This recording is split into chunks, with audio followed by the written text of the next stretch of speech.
Mon corps est-il à moi? La thématique de la semaine nous imposait, et on l'a fait très volontiers, d'aborder la problématique éthique de ce qu'on a appelé le plus vieux métier du monde. Puis-je faire commerce de mon corps? Puis-je me prostituer? S'agit-il d'une liberté individuelle, d'une liberté d'entreprendre, ou s'agit-il d'une question où le consentement n'a pas été totalement respecté? Comme pour d'autres tables rondes, nous avons réuni une table ronde qui est totalement à parité. Il n'y a que des femmes. Et il nous manque, mais on n'a pas réussi à savoir où elle est, Muriel Salmona. Si elle arrive, elle est la bienvenue. Je ne suis pas arrivé à la joindre. Muriel Salmona est psychiatre et psychothérapeute et responsable de l'Institut de victimologie à Paris. Ça aurait été bien qu'elle soit là, mais il a dû se produire quelque chose. Faire commerce de sa sexualité, est-ce possible? Est-ce répréhensible? L'Assemblée nationale a maintes fois discuté de ce sujet, ce qui montre bien que notre pays n'est pas encore au clair sur cette question. Et le but de cette table ronde, c'est de faire en sorte que chacun ici présent, en fonction de ses propres valeurs, puisse avancer vers sa propre vérité. Et j'ai pour cela essayé de faire en sorte que vous ayez les explications les plus précises et les plus complètes. Et je vais donner la parole en premier lieu à Violaine Guérin, qui est andrologue, endocrinologue, andrologue aussi, non pas andrologue, un peu, gynécologue médicale en tout cas, présidente de Stop aux violences sexuelles, et qui nous a d'ailleurs aidé à monter à Strasbourg une unité de soins pour ceux et celles qui sont victimes de violences sexuelles dans l'enfance, avec leur côté difficile à guérir et difficile à soigner, et les conséquences médicales. Violaine, tu as la parole. Donc bonjour à toutes et tous. Merci beaucoup au professeur Nizan de m'inviter sur cette table ronde. Et je suis ravie de voir que vous êtes si nombreux et nombreuses, parce qu'il est important que l'on réfléchisse tous et qu'on se fasse nos propres idées sur toutes ces thématiques. Et comme vous le savez, dans notre pays, nous avons une ouverture de parole extrêmement importante sur le sujet de la violence sexuelle. Donc nos niveaux de conscience changent. Et je pense qu'il est très important que chacun de nous se fasse une idée un petit peu et puisse entendre les arguments effectivement des uns et des autres. Moi, je vais vous parler avec une casquette de médecin, puisque c'est cela ma vision essentielle, et vous donner donc quelques idées de réflexion. D'abord, je voudrais dire que dans notre société occidentale, on a un petit peu perdu la notion du fait que notre corps est très précieux. Et quand on pratique la médecine au quotidien, on s'aperçoit que non seulement il est précieux, mais également qu'il est extrêmement intelligent, qu'il a des facultés de réparation incroyables et qu'on est presque bionique si on n'altère pas nos systèmes de réparation avec le stress.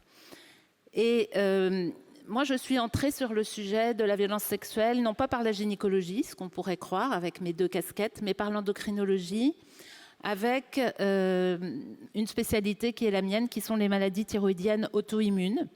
Et c'est en demandant aux patients de comprendre pourquoi ils fabriquent des anticorps contre leur propre corps, qui est une sorte de processus d'autodestruction, que beaucoup de personnes sont revenues avec des antécédents de violences sexuelles dans leur parcours. On est à Strasbourg ici, et le Conseil de l'Europe martèle depuis 2011 qu'un enfant sur 5 est victime de violences sexuelles dans notre pays. Et il va falloir que vous réalisiez tous bien qu'on a énormément de mal à l'entendre en France, et que l'État français a beaucoup de mal aussi à mettre en œuvre des politiques qui protègent à la fois les enfants, mais également les adultes de la violence sexuelle. Alors en ce qui concerne le sujet, faire commerce de sa sexualité, je vais faire un commentaire médical sur le commerce finalement, effectivement, on a 5 grands sujets qui concernent cette thématique, la pornographie, la prostitution, le trafic d'organes, la PMA, la GPA, parce qu'il y a effectivement du commerce qui est fait dans ces 5 domaines. Aujourd'hui, on va parler essentiellement de la prostitution. Mais c'est important de comprendre et d'aller regarder dans ces 5 domaines, en tout cas, où est-ce qu'il peut potentiellement y avoir de la violence. Parce que, bien entendu, on va parler aussi de consentement, d'éclairage.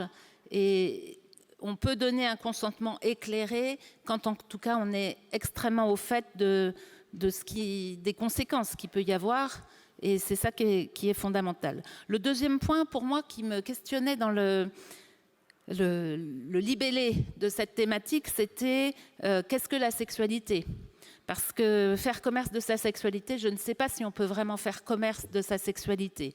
Je pensais qu'on pourrait peut-être plus parler, il y a une sexologue qui est là, ou 2 sexologues même, peut-être plus faire commerce de son sexe. Parce que pour moi, et ça n'engage que moi, ce que je dis, la sexualité, c'est vraiment une dimension très très particulière et très belle. Et je ne pense pas qu'on puisse poser, ça je vous challenge, Monsieur Nizan, sur cette thématique. Je pense que je vais plutôt l'aborder sur faire commerce de son sexe. Donc, en tant que médecin, effectivement, moi je constate surtout les conséquences délétères de faire commerce de son sexe. La prostitution, elle touche les enfants et les jeunes mineurs. Et ça, dans notre pays, on n'en parle quasiment pas.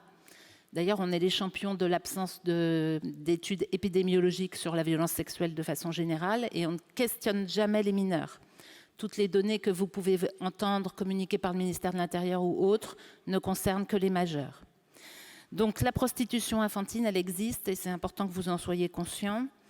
C'est même un fléau en augmentation à cause des problématiques ou des facilitations liées aux techniques de l'Internet.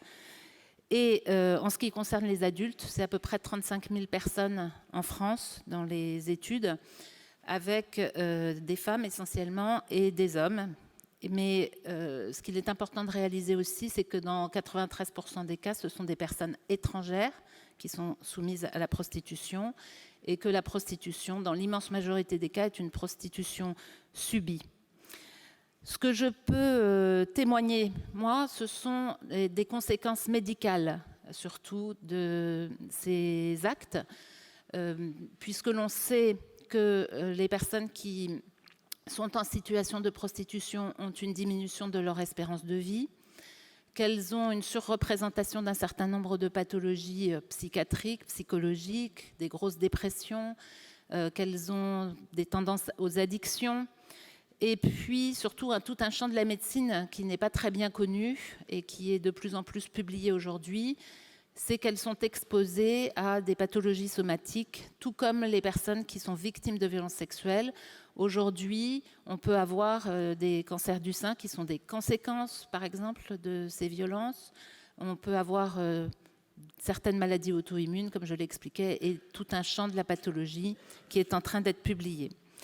Donc, pour moi, puisque c'est mon avis qu'on me demande, je pense qu'il est important déjà d'informer tout le monde sur les conséquences qui peuvent exister et qu'il est peut-être important de faire réfléchir aussi sur est-ce que quand on est en situation de prostitution, alors j'exclus le proxénétisme et autres, parce que là, très clairement, les gens ne sont pas dans un consentement de ce qui se passe.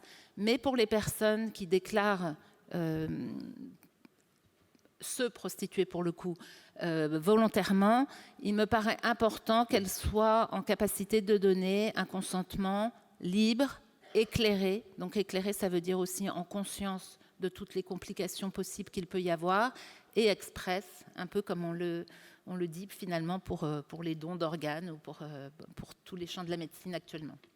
Donc Violaine, si je résume, tu es donc favorable au maintien de la loi sur la pénalisation des clients, qui se trouve tout à fait par hasard, est en train d'être rediscutée en ce moment au Conseil constitutionnel, on n'en a pas la réponse pour l'instant, mais il y a un collectif de travailleurs et travailleuses du sexe qui ont sollicité l'avis du Conseil constitutionnel au nom du droit de la liberté d'entreprendre.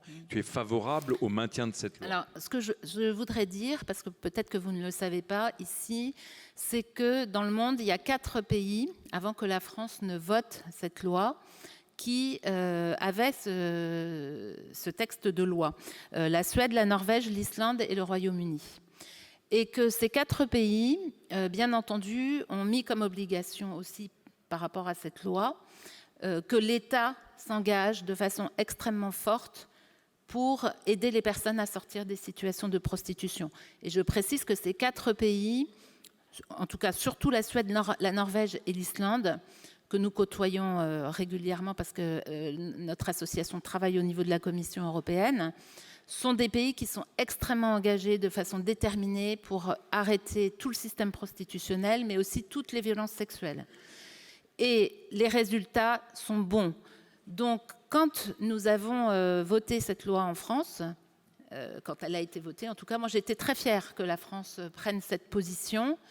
En revanche, aujourd'hui, effectivement, des problématiques sont soulevées par rapport à cela, parce que l'État français ne tient pas ses engagements pour aider de façon efficace les personnes à sortir de la situation de prostitution. Voilà, donc ça fait partie des dysfonctionnements qui existent et qui mettent en difficulté certaines personnes. Donc ça, il faut en avoir conscience.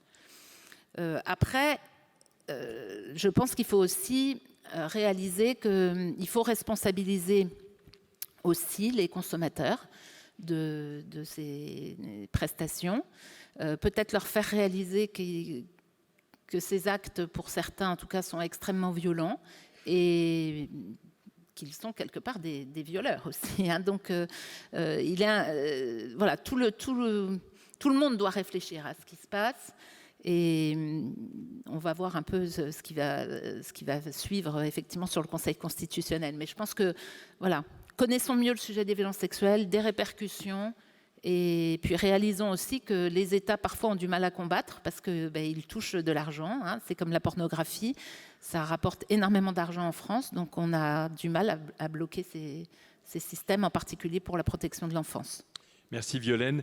Je vais maintenant donner la parole à Ovidie, réalisatrice de documentaire, que j'ai rencontrée dans le cadre de ma lutte personnelle contre l'accès ad libitum à la pornographie de nos adolescents, choqué que je suis toujours de ce qu'on ne puisse pas vendre des revues pornographiques à des adolescents sans aller en prison, mais qu'on puisse les leur donner sur Internet et qu'il y ait comme 2 poids 2 mesures. Le non-respect de la protection des mineurs dans notre pays est flagrant. Quand on est milliardaire, on peut continuer le business as usual.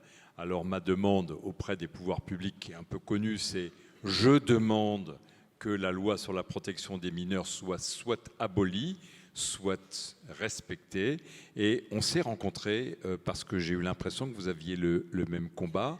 Mais là, on est sur un autre sujet, Ovidie. Oui, complètement. Mais effectivement, on s'est rencontrés sur ce sujet-là, sur l'hyperaccessibilité du porno, sur les plateformes ou sur des plateformes qui, justement, ne sont pas tenues par l'industrie du porno. C'est ça qui est intéressant. Diffusent H24 et sans aucune limite, de façon plus ou moins légale, de la pornographie, voilà, comme des robinets. Mais effectivement, aujourd'hui, on se retrouve sur un autre sujet. Je vais reprendre l'intitulé qui est peut-on faire commerce de sa sexualité. Je voudrais revenir quand même sur ces termes parce que les mots ont leur importance et peuvent éventuellement biaiser aussi le débat. Je voudrais revenir sur le terme de commerce. Est-ce qu'il est question de commerce? Est-ce qu'il est question de marchandisation de son corps? Est-ce qu'on marchande une partie de son corps? Il me semble qu'à la fin de la transaction, chacun repart avec son corps. On n'est pas en train de vendre un bout de rein ou un œil ou que sais-je. Moi, il me semblerait plus correct de parler de prestations sexuelles, d'échanges économico-sexuels, éventuellement de travail du sexe, mais pas de commerce de sa sexualité. En plus, commerce de sa sexualité, c'est aussi problématique, puisqu'il n'est pas question de faire commerce de sa sexualité, puisque la prestation ou l'échange économico-sexuel n'existe finalement que parce qu'il y a sexualité de l'autre. Il y a sexualité du client dans le cadre de la prostitution, il y a la sexualité de l'internaute dans le cadre du live camming, ou il y a la sexualité des spectateurs dans le cadre de la pornographie. J'insiste là-dessus parce que les mots peuvent vraiment biaiser le débat. On ne parle pas, on ne dit pas pour un kiné qu'il fait commerce de ses massages, on ne dit pas pour un musicien qu'il fait commerce de ses prestations scéniques. Donc il me semble important de faire cette petite mise au point. Une autre chose aussi qu'il est important de mentionner, et on a vu passer des tracts tout à l'heure sur le sujet, c'est la question de la légitimité de la parole. Souvent, ce que je remarque dans les débats publics, que ce soit dans la presse ou ailleurs, c'est qu'il est souvent question d'échanges entre sachants, mais finalement, les principaux et principales concernés n'ont pas toujours voix au chapitre. Ça me paraît important de mentionner ça, parce que pourquoi on donne peu finalement la parole aux principaux et aux principales concernés, c'est parce que souvent, soit on pathologise leur choix d'activité. On part du principe, il y a quelques chiffres qui circulent, qui sont tirés un petit peu de nulle part, qui disent oui, 80%, puis 90%, puis on ne sait pas trop combien des travailleurs du sexe ont déjà subi des violences sexuelles dans leur enfance. Alors déjà, il faudrait savoir de quel travail du sexe on parle. Est-ce qu'on parle de prostitution de rue ? Est-ce qu'on parle de l'escorting, qu'on a tendance un peu à romantiser par ailleurs aussi en imaginant que ce sont des étudiantes blanches dans une autre classe sociale qui boivent du champagne avec des hommes très riches, alors que bon, on est bien tous d'accord, abolitionnistes comme réglementaristes, qu'il s'agit de prostitution. Est-ce qu'on parle de live camming ? Est-ce qu'on parle de pornographie ? Est-ce qu'on parle des sugar daddy ? Est-ce qu'on parle des jeunes filles qui échangent des prestations sexuelles contre éventuellement un loyer au rabais ? De quel travail du sexe finalement on parle? Donc souvent on pathologise les personnes qui ont recours à des prestations sexuelles, qui échangent des prestations sexuelles contre quelque chose. Et c'est problématique parce que finalement cet argument de la pathologisation, c'est quelque chose qu'on retrouve très souvent face à tout opposant politique, face aux féministes aussi, dont on dit qu'elles sont hystériques, qu'elles sont folles, face aux victimes aussi de violences, on dit que ce sont des affabulatrices, des nymphos, qu'elles racontent n'importe quoi. Et finalement, en pathologisant les travailleurs du sexe, on leur empêche, on leur retire toute capacité, tout discernement, toute capacité de consentement aussi. Et c'est quand même fâcheux. Alors, quand je dis on leur retire leur capacité à consentir, c'est d'autant plus fâcheux que le jour où il y a réellement, si on part du principe que le porno c'est le viol, la prostitution c'est le viol, le jour où il y a réellement viol, le jour où il y a réellement violence sexuelle, situation sexuelle, rapport sexuel non consenti, qu'est-ce qu'on fait ? Elles ne sont pas prises au sérieux.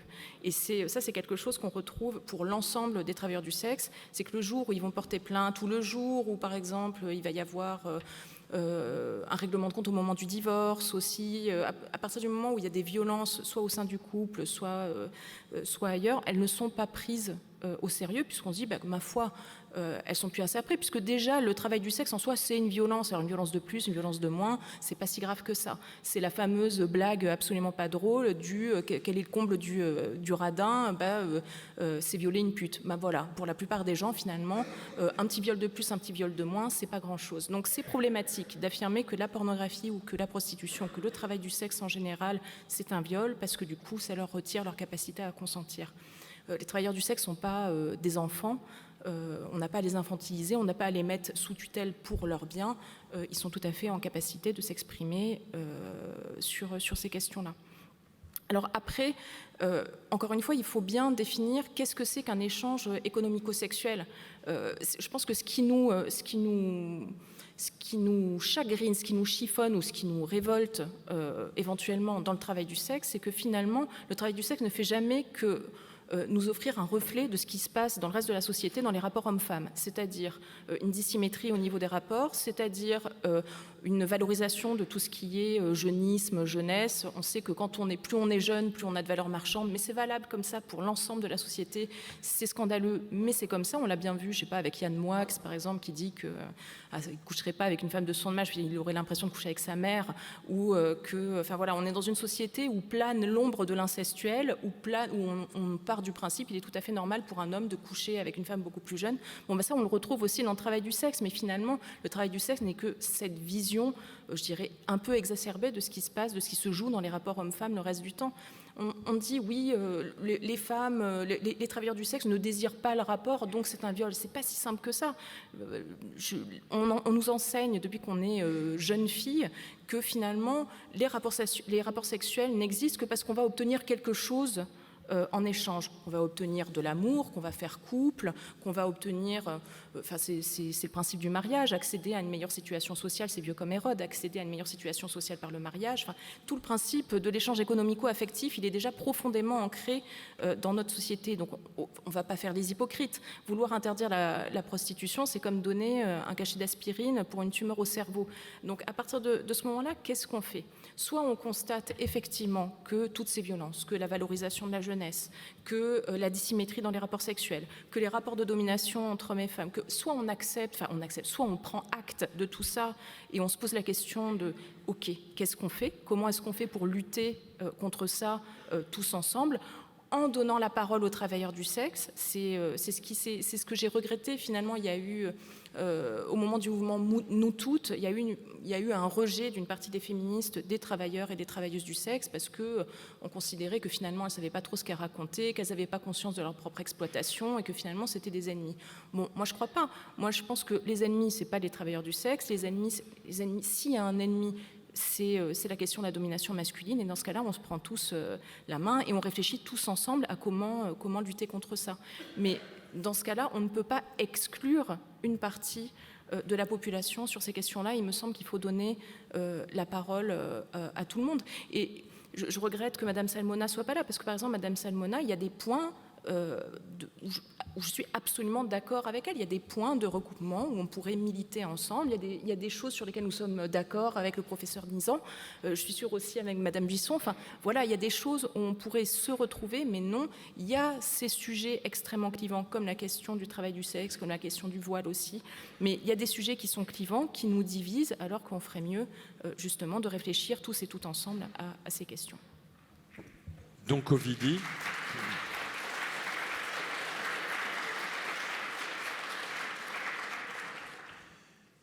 Donc, vous êtes plutôt favorable à ce que cette loi qui est en ce moment discutée au Conseil constitutionnel ne soit pas pérennisée ? Alors, moi, je ne suis pas légitime pour savoir quelle loi est la mieux ou la moins bien. A priori, je suis plutôt favorable à un autre type de réglementation. Je m'explique. Je l'ai vu par rapport à la pornographie. On constate aujourd'hui que les réglementations qui entouraient jadis la pornographie commencent à sauter. On voit que c'est un peu le Far West, par exemple, sur Internet. Et plus les réglementations sautent, plus on arrive à des situations de violence. C'est-à-dire ces réglementations, elles faisaient office de garde-fou. Et on assiste depuis quelques années à une recrudescence de violence sur certains plateaux. Il y a un certain nombre d'actrices, surtout aux États-Unis, qui ont dénoncé des viols sur des tournages. Voilà, c'est quelque chose... alors, on peut dire peut-être qu'avant, on ne le disait pas, peut-être que maintenant, depuis la libération de la parole sur les réseaux sociaux, peut-être que depuis MeToo, peut-être que depuis tout ça, on en parle un petit peu plus. Mais on assiste quand même à une recrudescence de cette violence, justement parce que les réglementations sautent ou ne sont plus respectées. Après, moi, il y a la question de la Suède, c'est un pays que je connais bien, puisque j'ai fait 1 an et demi d'aller-retour bon, déjà, je passe beaucoup de temps en Scandinavie, mais pendant 1 an et demi, j'ai consacré 1 an et demi de mon temps à la réalisation d'un documentaire autour d'un fait divers qui était l'assassinat d'Eva-Marie Kullander-Smith, qui était une femme qui s'était prostituée 15 jours, qui avait eu 5 clients dans sa vie, mais qui, dans un pays comme la Suède, était considérée comme inapte à élever des enfants parce que, justement, elle s'était prostituée, parce qu'il y a une pathologisation des travailleurs du sexe là-bas et qu'on considère que les femmes qui disent qu'elles ont exercé de façon consentie, finalement, ne sont pas capables de prendre soin d'elles-mêmes, et donc si elles ne sont pas capables de prendre soin d'elles-mêmes, elles ne sont pas capables de prendre soin de leurs enfants. En Suède, j'ai rencontré un certain nombre d'autres prostituées ou anciennes prostituées à qui on avait retiré la garde, dans un pays où justement les services sociaux sont tout puissants, sont plus puissants qu'ici. Et le fait est qu'en Suède, de ce que j'en ai vu moi, c'est que c'est quand même un échec. C'est-à-dire la prostitution, elle existe toujours. La loi pour l'abolition de la prostitution, elle date de 99. Les prostituées, elles sont plus dans la rue, mais elles exercent dans les hôtels. Je le sais, je les ai vues, je les ai rencontrées, j'ai discuté avec elles. Elles sont toujours là. C'est juste qu'elles ne sont plus visibles dans la rue. Donc non, enfin moi je suis pas convaincue du tout par le modèle suédois. Après voilà, c'est pas à moi de faire les lois, c'est pas à moi. Ce que je constate, ce que j'entends, mais encore une fois, c'est pas à moi de refaire le débat qui est en train de se jouer en ce moment au Conseil constitutionnel. Mais l'autre jour, je regardais, il y avait une retransmission en direct des débats qui pouvaient y avoir là-bas. Il y a les avocats qui avaient défilé les uns après les autres, qui représentaient ACT UP, Médecins sans frontières, le planning familial, qui se sont exprimés, qui ont dit la situation sur le terrain n'est pas bonne, le bilan n'est pas bon. Bon voilà, à partir de ce moment-là, qu'on soit pour ou contre la prostitution, la question c'est qu'est-ce qu'on fait pour les protéger, qu'est-ce qu'on fait pour qu'il n'y ait plus de Vanessa Campos, qu'est-ce qu'on fait pour voilà, qu'elles ne soient pas obligées de travailler à la périphérie des villes, qu'est-ce qu'on fait pour que leur quotidien soit vivable, quoi, tout simplement. Merci, je remercie infiniment Odile Buisson d'avoir accepté de venir. Odile Buisson, je la connais depuis longtemps parce qu'elle a plusieurs casquettes, mais je la connais sous sa première casquette d'échographiste fétale, mais elle s'est aussi beaucoup occupée de sexologie et c'est à ce titre qu'elle a écrit plusieurs livres. Et Odile, quelle est ton opinion sur cette question difficile ? Alors d'abord, bonjour à tous. Eh bien, écoutez, pour répondre, j'espère que demain, cette loi sera supprimée, car je la trouve extrêmement délétère pour les personnes qui se prostituent. Parce que je sais que la prostitution, c'est très, très hétérogène, donc je ne parlerai pas de la prostitution contrainte. Parce qu'évidemment, personne ne peut être pour la prostitution contrainte. Mais il me semble que quand elle se pratique dans de bonnes conditions, c'est-à-dire des conditions de sécurité, d'hygiène et de respect, la prostitution n'est pas un problème en soi. Ça n'est pas un problème. Car l'échange de sexe contre bénéfice matériel ou immatériel, Ovidie le disait très bien, a toujours existé dans l'humanité, et même au sein de la conjugalité. Et comme le disait très justement également Ovidie, on ne vend pas son corps. Il est impossible de vendre son corps. Quand on a fait sa prestation sexuelle, on se redresse et on part intact. Et justement, ce mot est blessant et contribue, si vous voulez, à ostraciser et à stigmatiser les femmes et les hommes qui se prostituent. Je ne crois pas non plus que la prostitution engage le moi intime, parce que c'est la sexualité. Nous savons très bien, nous, dans nos métiers respectifs, nous dissocier de notre travail. On fait bien une différence entre la vie privée et la vie professionnelle. Par exemple, je ne sais pas, moi, un soldat qui va à la guerre, quand il tire, ou un sniper, quand il tire, il se dissocie de ce qu'il fait, sinon il ne le ferait pas. Un médecin ou un chirurgien qui va opérer son patient pour inciser le premier coup de bistouri, il est obligé de se dissocier, sinon il ne verra pas. Un médecin légiste, quand il ouvre un cadavre, il se dissocie de ce qu'il fait. Et je crois que les prostituées, les professionnels, savent très bien se dissocier de la représentation sexuelle qu'elles donnent et de leur vraie sexualité. Je ne crois pas non plus que la prostitution soit un reflet de la domination, car chacun des protagonistes sait exactement pourquoi il est là. C'est-à-dire que la prostituée, elle vient gagner sa vie, souvent pour elle, mais souvent ce sont des mères et elles ont besoin de gagner leur vie aussi pour leurs enfants. Et le client, il vient rechercher une sexualité récréationnelle ou une sexualité sans sentiment ou sans engagement sentimental. À cet égard, je voudrais dire que le client n'est pas le salaud qu'on veut bien dire.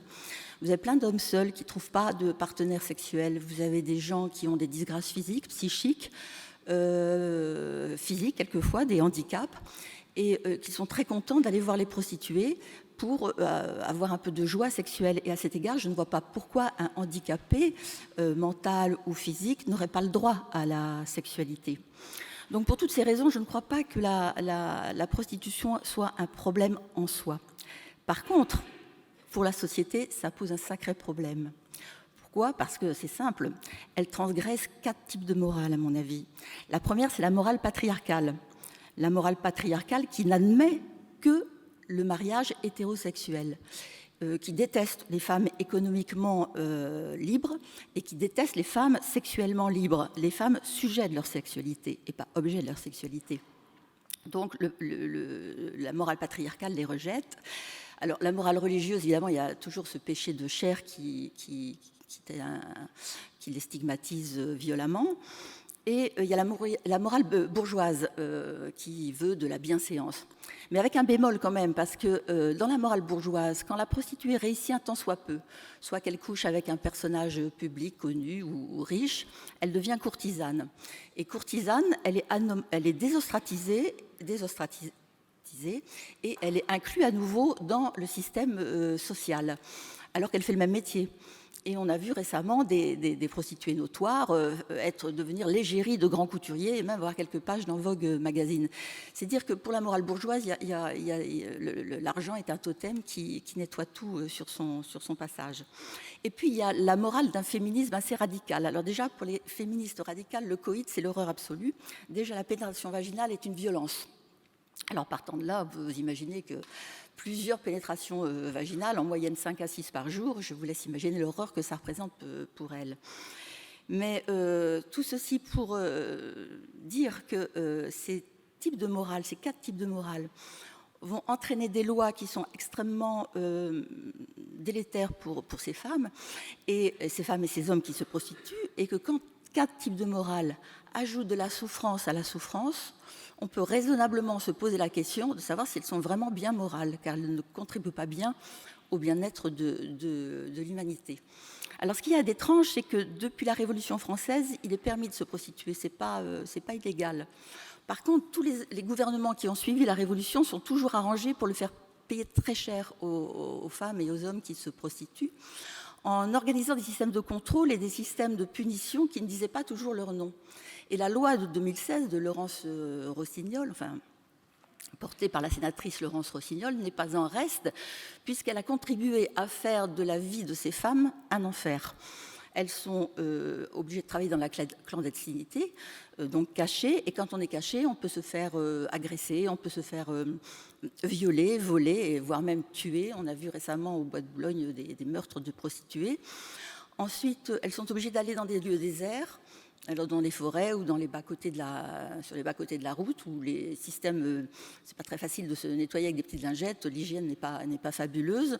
Et puis, en raréfiant le client, cette loi a réussi le miracle de faire un client roi. Et le client roi, il peut réclamer tout ce qu'il veut, le type de pratique sexuelle et une sexualité non protégée. Pour toutes ces raisons-là, et Ovidie le disait, la situation du terrain n'est pas bonne. Donc quand la situation n'est pas bonne et qu'on ajoute de la souffrance à la souffrance, il est temps de se réinterroger et de voir un peu comment est-ce qu'on pourrait faire pour améliorer les conditions de travail. Car je suis persuadée que les prostituées ne souffrent pas de ce qu'elles font, mais elles souffrent du stigmate et de leurs conditions de travail. Et je voulais vous demander à cet égard un effort de pensée. Ça m'assèche. Juste, imaginez, je ne sais pas moi, imaginez que dans votre famille, vous découvriez que qu'un de vos proches se prostitue. Vous seriez d'abord très étonné, très surpris, très choqué, je pense.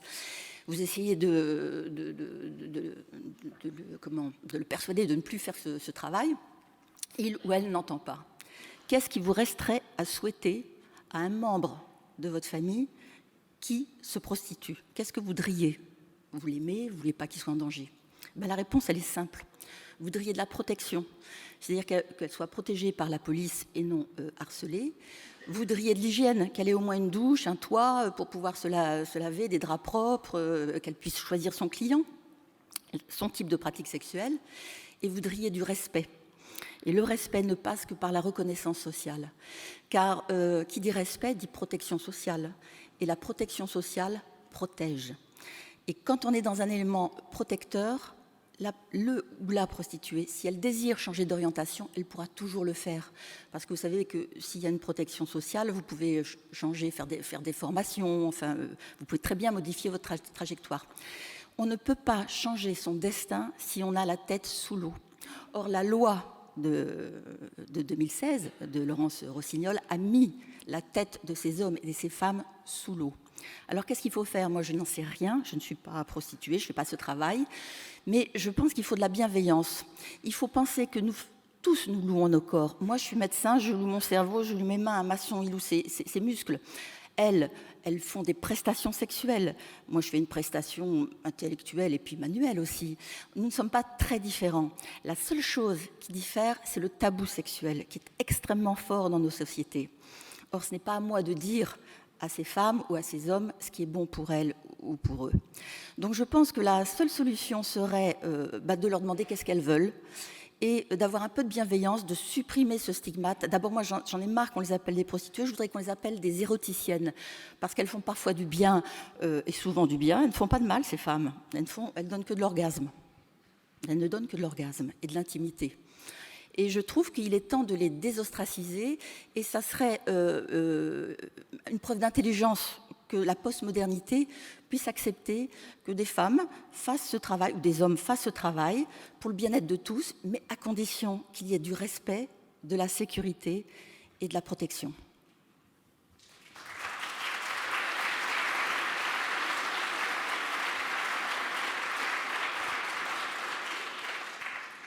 Odile, tu as une formation et une pratique suffisamment élaborée pour savoir que certaines femmes, même sûrement 1/5 des femmes, ont subi dans leur enfance ce qu'on appelle des violences sexuelles et que certaines d'entre elles ont recouvert ça de 1000 strates d'oubli qui leur permettent de vivre. Est-ce que tu ne penses pas qu'une partie de ces femmes qui sont très officiellement consentantes et qui même souhaitent faire ce métier ont pu le faire ou ont pu y accéder à cause d'antécédents qu'elles avaient eus ou qu'elles avaient eus ou que même elles ne peuvent pas formuler dans l'état actuel de leur vie? Est-ce que tu ne penses pas que derrière ce consentement, il y a parfois des choses terribles dans la vie de ces femmes? Alors d'abord, je voudrais que ce soit scientifiquement prouvé, ce qui n'est pas le cas. Les études qui ont montré que ces femmes avaient été plus exposées au viol et à l'inceste ne démontrent pas la prévalence de l'inceste dans la population générale. Et les études qui ont été faites, je crois que c'est des études de 99, il me semble, ne s'attaquaient qu'à une population très particulière, c'est-à-dire des prostituées qui se droguaient. Elles ne sont pas venues, ces femmes-là n'étaient pas venues à la prostitution pour la prostitution, mais elles étaient venues par le biais de la drogue et de leur addiction à la drogue. Alors, je crois qu'il est urgent justement de faire des études sociologiques et des études qui ne soient pas biaisées. Et le problème, c'est que l'hétérogénéité est telle dans les phénomènes prostitutionnels que souvent, il y a des biais méthodologiques. Mais je ne pourrais accepter d'entendre que ces femmes recouvrent leur traumatisme antérieur d'une chape d'oubli que si on me le montre noir sur blanc avec la preuve scientifique. Merci. Isabelle Collot, vous êtes la permanente départementale du NI 67 et à ce titre, votre place était toute trouvée à cette table ronde. Vous avez la parole. Merci Monsieur Nizan pour l'invitation. Une table ronde qui va nous montrer la diversité des opinions et qui montre aussi que ce sujet qu'est la prostitution est un sujet où chacun et chacune d'entre nous, on peut avoir des positions, souvent très tranchées, et qui montre la complexité de ce phénomène. Donc j'ai entendu que ça aurait pu être important d'avoir d'autres personnes, des personnes qu'on qualifie de travailleuses du sexe. Toutes les personnes qui sont dans la prostitution ne prennent pas ce qualificatif-là. Juste pour préciser, donc je travaille au mouvement du NI, j'étais militante depuis 1986, donc il y a toute une expérience de rencontres sur le terrain, régulière, 2 fois dans la semaine, d'accueil tout au long de la semaine, et où on a vu les évolutions des formes de prostitution, et on les voit encore. Alors c'est sûr que si on voulait vraiment laisser la parole à toutes les personnes qui sont concernées par ce phénomène prostitutionnel, eh bien autour de cette table, on aurait dû avoir des personnes qui sont encore dans la prostitution, qui se qualifient de travailleurs ou travailleuses sexuelles, des personnes qui sont victimes de traite des êtres humains, de prendre de différents continents parce que la traite, elle n'est pas vécue de la même façon si on vient d'un pays de l'Est ou d'Afrique. On aurait pu avoir des jeunes dans la toxicomanie, des prostituées occasionnelles, des prostituées via Internet, des escortes, et on aurait pu aussi avoir des proxénètes, et on aurait pu aussi avoir des clients. Donc, vous imaginez, on en avait pour 2 jours, Monsieur Nizan. Donc, pour le prochain forum, prévoyez vraiment très, très large. À propos des clients, j'ai un message à adresser à Madame Buisson, puisque j'étais chargée d'une mission hier. Alors, je ne sais pas s'il est dans la salle, normalement, il ne vient pas, mais il s'appelle Jean-Michel, il vient de Colmar, et il est client de la prostitution. Il m'a appelé hier matin, il m'a dit que je devais vous transmettre son bonjour et vous dire qu'il avait apprécié votre article. Et je lui ai dit, venez lui dire directement. Alors il m'a dit, c'est vrai, je suis cadre supérieur de la fonction publique à la retraite, client depuis un certain temps. En même temps, j'aide des Nigérianes, vous savez, je les aide. Mais je ne pense pas que demain, donc c'était hier qu'il me disait ça, je pourrais venir à Strasbourg parce que je suis à Colmar. Et je vous dirais, malgré ma retraite de cadre supérieur, en ce moment, j'ai des difficultés financières. Donc voilà, mais sachez qu'il a apprécié votre article et je pense que s'il est là, il n'hésitera pas à se montrer parce qu'il m'a dit qu'il n'avait aucun problème à témoigner en public d'être client. Alors, il a des difficultés financières, notre cher Jean-Michel. Et la difficulté financière, eh bien, elle est bien au cœur de ce système, c'est la place de l'argent. Et je pense qu'on ne peut pas toujours dire la prostitution, il y a des décisions qui sont prises au nom de différentes formes de morale dont vous avez parlé, Madame Buisson. Moi, personnellement, si je suis abolitionniste, ce n'est pas au nom d'une des formes de morale que vous avez décrites là, mais c'est la place de l'argent qui me questionne dans ce système. Ce n'est pas une question du sexe. Le sexe, ce n'est pas mon problème. Tant que le sexe, vous l'avez dit, est vécu dans un respect réciproque des 2 partenaires, les gens font ce qu'ils veulent, c'est de leur vie privée, de leur vie intime, ça ne me concerne pas. Mais, dans ce cadre de commerce de sa sexualité, donc là je rejoignais, c'est pas un terme juste pour moi, dans le cadre du commerce du sexe, de services sexuels, on n'est plus dans l'intimité, on n'est plus dans le domaine privé, mais on est dans l'espace public, puisque l'argent va entraîner une négociation de l'accès au corps de l'autre. On discute du temps avant que la personne prostituée encaisse cet argent. Elle va convenir avec son client des modalités de ce qu'elle fait, de la durée de ce qu'elle fait, de l'espace dans lequel elle le fait, si elle utilise ou non le préservatif, etc. Donc, on négocie tout ça. Et c'est une fois que les 2 partenaires se sont mis d'accord qu'ils passent à l'acte et que l'argent transite. Donc vous voyez, la place de l'argent, elle est vraiment centrale et ça va au-delà du sexe. Donc ça nous interroge aujourd'hui, quelle place de l'argent dans le corps, dans la société et jusqu'où on va dans l'organisation monnayée de l'être humain. Donc ça, pour moi, c'est essentiel de resituer cette question par rapport à l'argent. Et cet argent entraîne des situations de domination entre les acteurs et de pouvoir. C'est bien celui qui a le pouvoir de l'argent qui va demander ce qu'il veut. Alors vous allez dire, après oui, la personne prostituée elle fait ce qu'elle veut, dit oui ou non, mais c'est bien au nom de ce pouvoir de l'argent qu'il accède au corps de l'autre, qui répond à des annonces. Nous on le voit dans la rue. Même quand on va rencontrer les personnes, moi-même, ça m'arrive d'être interpellée par des clients. C'est parce qu'ils ont ce pouvoir-là qu'ils osent, qu'ils vont vers vous. Tu prends combien? Tu fais quoi? Donc, c'est pas rien.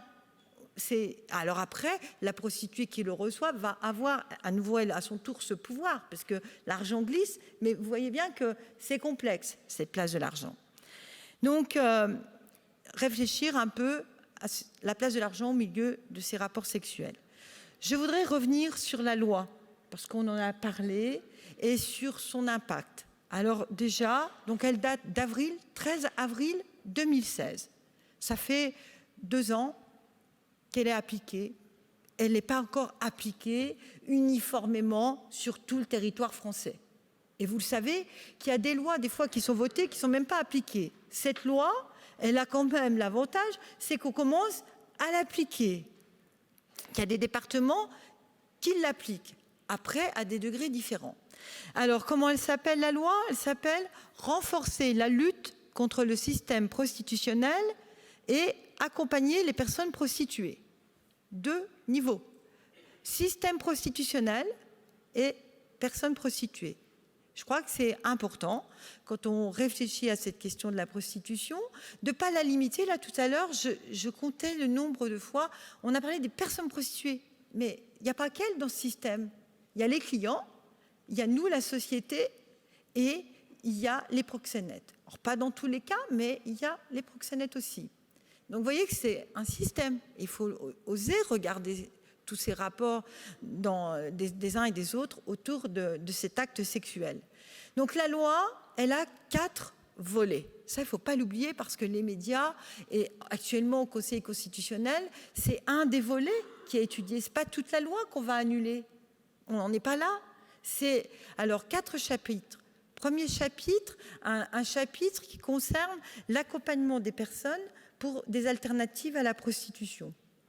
Donc, donner la possibilité à une personne qui le souhaite d'arrêter la prostitution, d'avoir des moyens financiers, alors modestes, mais vous savez, on a des minima sociaux. Donc, les minima sociaux, à un moment donné, ce n'est pas parce qu'on est prostitué qu'on doit avoir plus ou moins de minima sociaux que d'autres. Chacun, il faut bien poser des limites. Donc, il y a de l'argent spécifique qui est prévu pour ça, pour des parcours de sortie. Il y a des nouvelles possibilités d'avoir des titres de séjour. Donc, il y a des avancées dans les textes. Des places d'hébergement, donc c'est écrit. Ça ne veut pas dire, comme pour toute loi, que parce que c'est écrit, c'est bon. Je peux vous dire que tous les jours, en ce moment, je me bats pour que cette loi, elle vive. Et c'est compliqué. C'est compliqué. Vous devez appeler les services de l'État, rappeler, on manque de moyens, on manque de places d'hébergement. Donc, ce n'est pas parce que la loi, elle a écrit, voilà, une personne doit avoir un hébergement, qu'on les a. Donc, ça nécessite un combat. Mais ce n'est pas parce qu'on n'a pas tout que la loi ne vaut rien. Il faut continuer de se battre pour la faire vivre. Donc, premier chapitre qui concerne tout l'accompagnement, toutes les nouveautés qui sont offertes pour les personnes qui veulent quitter. Deuxième chapitre, intensifier la lutte contre le proxénétisme, avec en particulier le proxénétisme via Internet, toutes les petites annonces, etc. Vous n'êtes pas sans ignorer qu'actuellement, un des sites importants de vente, de toutes sortes de ventes, vous vendez un meuble, etc., Viva Street, eh bien actuellement Viva Street, la partie de son site qui s'appelait Erotica, où vous aviez des annonces, toutes sortes d'annonces, mais certaines étaient des annonces de prostituées. Pour le moment, le site a fermé cette partie-là. Il a eu ordre, puisqu'il y a une affaire en ce moment qui est portée, où on est en train de voir, la justice est en train de voir si Viva Street peut être condamné pour proxénétisme. Donc c'est en cours. Il y a une étude judiciaire sur ce sujet-là. Donc deuxième chapitre, intensifier la lutte contre le proxénétisme sous toutes ses formes. Troisième chapitre, et c'est là la nouveauté de la loi, pénalisation de l'achat des services sexuels. Donc actuellement, l'achat de services sexuels n'est plus possible, n'est plus toléré, et si la police a la preuve qu'il y a des échanges monnayés, le client peut avoir une amende allant jusqu'à 1 500 € d'amende, et ensuite, en cas de récidive, près de 3 000 €. Je crois qu'il faut se rendre compte qu'avant la loi, avant cette loi de 2016, les prostituées elles-mêmes pouvaient avoir une amende pour le délit de racolage. L'amende des clients, ce n'est pas un délit, c'est une contravention. Avant 2016, il n'y avait rien pour eux. Par contre, les personnes prostituées pouvaient avoir une amende pour délit de racolage allant jusqu'à 3 500 € et 3 à 6 mois de prison. Donc, il faut vous rendre compte que dans notre société actuellement, avec cette nouvelle loi de 2016, il y a eu inversement des charges. Et tout à l'heure, vous parliez de ne plus stigmatiser les personnes prostituées. Je crois que c'est aussi une façon de reconnaître leur place. On on ne leur met plus de délit de racolage. Il n'y a plus rien, il n'y a plus de charge, pas de prison, rien. Mais on veut responsabiliser le client. Je crois qu'il faut voir ça. Ce n'est pas une punition, etc. Je crois que c'est responsabiliser le client et proposer dans notre société à nos jeunes garçons et filles une nouvelle façon de penser. La sexualité ne se monnaie pas. Je crois que là, c'est un repère éducatif nouveau qui est proposé dans l'éducation filles-garçons. Et cet aspect de l'éducation filles-garçons, éducation à la sexualité, c'est le 4e volet de la loi. Voilà. Donc 4 volets. Un autre point où je voulais rebondir. Actuellement, tous ceux qui ont, donc principalement, vous l'avez dit, sur les travailleurs sexuels qui ont interpellé le Conseil constitutionnel sur la légitimité de cette loi. Il y a eu aussi Médecins du Monde. Et un des arguments a été de dire cette nouvelle loi précarise les personnes, les met en danger. Je peux vous assurer que la mise en danger, ce n'est pas la loi qui le fait. Depuis longtemps, à Strasbourg, et moi je parle de ce que je connais ici, mais ailleurs aussi, la prostitution, si les Strasbourgeois le verront, si elle s'éloigne du centre-ville, si elle va jusque dans la forêt, je parle pour les gens localement, du Nehof, etc., vers qu'elle s'est chaque fois déplacée. Ce n'est pas depuis 2016, c'est depuis 1996 où nous avons eu à Strasbourg l'arrivée des premiers réseaux de prostitution. Et il faut savoir que chaque fois que des nouveaux réseaux s'implantent, avec des nouvelles villes, par exemple la Bulgarie, on a des réseaux de Sofia et des réseaux de Varna. Il y a les réseaux, c'est la concurrence. Les territoires ne se partagent pas. Il faut faire du bénéfice. C'est ça la prostitution, là aussi l'argent. Eh bien, chaque fois qu'il y a de nouveaux réseaux, les personnes, on leur impose d'aller ailleurs. Ce n'est pas elles qui décident. Vous venez de Sofia, vous venez du Nigeria, vous allez où on vous dit d'aller. Donc, c'est ça qui a changé. C'est les réseaux, c'est l'organisation des réseaux, c'est la concurrence, c'est l'arrivée massive de plus en plus de femmes du Nigeria ces dernières années à travers l'Europe. Des déplacements de toutes ces femmes victimes de traite dans la prostitution de rue, c'est cela qui met les femmes en danger, ce n'est pas la loi. Autre chose, c'est aussi le client. Vous l'avez dit tout à l'heure, bien sûr que le client, et ce n'est pas depuis 2016, nous on le voit depuis, moi je le vois depuis une dizaine d'années. Les clients se comportent de plus en plus comme des clients rois. Bien sûr, quand dans la société on parle de travail sexuel, de travailleuses sexuelles, on banalise toute cette représentation de la prostitution. Et eux aussi vont se permettre d'accéder au corps de l'autre comme un vrai consommateur, un client. Donc je veux ça à des prix réduits, je veux des tarifs de groupe, je veux sans préservatif. Et si je ne suis pas content, c'est satisfait ou remboursé. Donc je reprends mon argent. Voilà ce qui met les personnes prostituées en danger, en particulier. Pas seulement les clients, tout le monde n'est pas comme Jean-Michel, qui va les prendre soin, etc. Il y a des clients qui en veulent pour leur argent et qui veulent ça. Et Vanessa Campos, quand elle a été assassinée à Paris, là, c'est aussi un client. Donc la violence, elle vient pas seulement des clients, mais ils y contribuent aussi. Donc il faut être, avoir un peu d'honnêteté intellectuelle et pas prendre non plus tout ce qui nous arrange les uns et les autres. Voir que c'est complexe et que ce n'est pas la loi qui met les gens en danger, mais c'est le système lui-même de la prostitution. Et quand on voudrait avoir davantage d'hygiène, davantage de sécurité, je peux vous assurer que le moment le plus insécurisant pour toute personne prostituée, c'est le moment où là avec le client. C'est là qu'il y a danger. Et dans ce moment-là, le client, il ne va pas vouloir qu'il y ait quelqu'un qui soit là à regarder, à voir ce qui se passe. Même dans les bordels, il n'y a personne. Chez nos voisins allemands ou hollandais, vous sonnez si vous êtes en danger.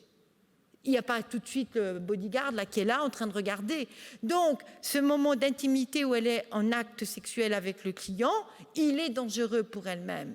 Donc, il ne faut pas se dire que ça y est, on aura trouvé tous les moyens. Il n'y en a pas. Il n'y a pas. Le risque zéro n'existe pas dans la prostitution. Toutes les personnes prostituées vous le diront, oui, tu n'y penses pas, mais ça peut arriver. Tu peux avoir un client qui t'étrangle, qui te sort d'un coup un coup de couteau, etc. Des assassinats de prostituées, il y en a dans les bordels.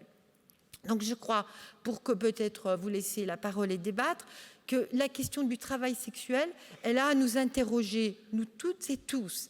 Parce que si on fait de ce commerce du sexe un travail comme un autre, on remet aussi en cause la qualité du travail pour chacun d'entre nous dans d'autres domaines. Puisque dans le domaine du sexe, ça va être votre intimité qui va être mise en jeu. Le patron va exiger ça. Donc après, ça pourra se reproduire dans d'autres circonstances, d'autres formes de travail. Et vous le savez aujourd'hui, toute forme de travail, on est de plus appelé à la rentabilité. Il y a des patrons qui n'en ont rien à faire de l'être humain. Bien sûr, la force de travail, pour certains, ça compte rien. Donc, et il y a le risque que si on banalise aussi la prostitution et qu'on en fait un travail comme un autre, eh bien que les autres conditions dans d'autres travaux se dégradent aussi. Et je voudrais aussi vous partager deux choses par rapport au travail sexuel. C'est chez nos voisins hollandais. Vous avez le maire d'Amsterdam qui, entre 2012 et 2017, a déclaré que finalement, le gouvernement hollandais à l'époque a été, je le cite, gravement naïf dans la façon de penser que la légalisation de la prostitution serait un mieux. Pour lui, c'est gravement naïf, car selon la police en Hollande, 50 à 90% des travailleuses du sexe exerçant dans un bordel légal sont en fait contraintes à la prostitution. Il y a un constat aujourd'hui que dans ces pays qui ont légalisé la prostitution, les bordels sont alimentés par les mafias. Et donc, on est dans de la prostitution non consentie. Ça, c'est pour la Hollande. Et pour l'Allemagne, je vais vous donner un chiffre. L'Allemagne, maintenant, on parle du bordel européen du sexe. Il y a une explosion massive des travailleurs sexuels. Il y a 400 000 personnes prostituées, en grande majorité étrangères. Et dans un pays qui a légalisé, qui a donné des droits, une sécurité sociale, le droit à un contrat de travail, etc., eh bien sachez que là, il y a des chiffres qui sont sortis. En 11 ans de législation, sur les 400 000 prostituées qui sont recensées dans ce pays, seulement 44 d'entre elles, donc sur 11 ans de politique, 44 d'entre elles ont été déclarées, se sont inscrites dans ce système.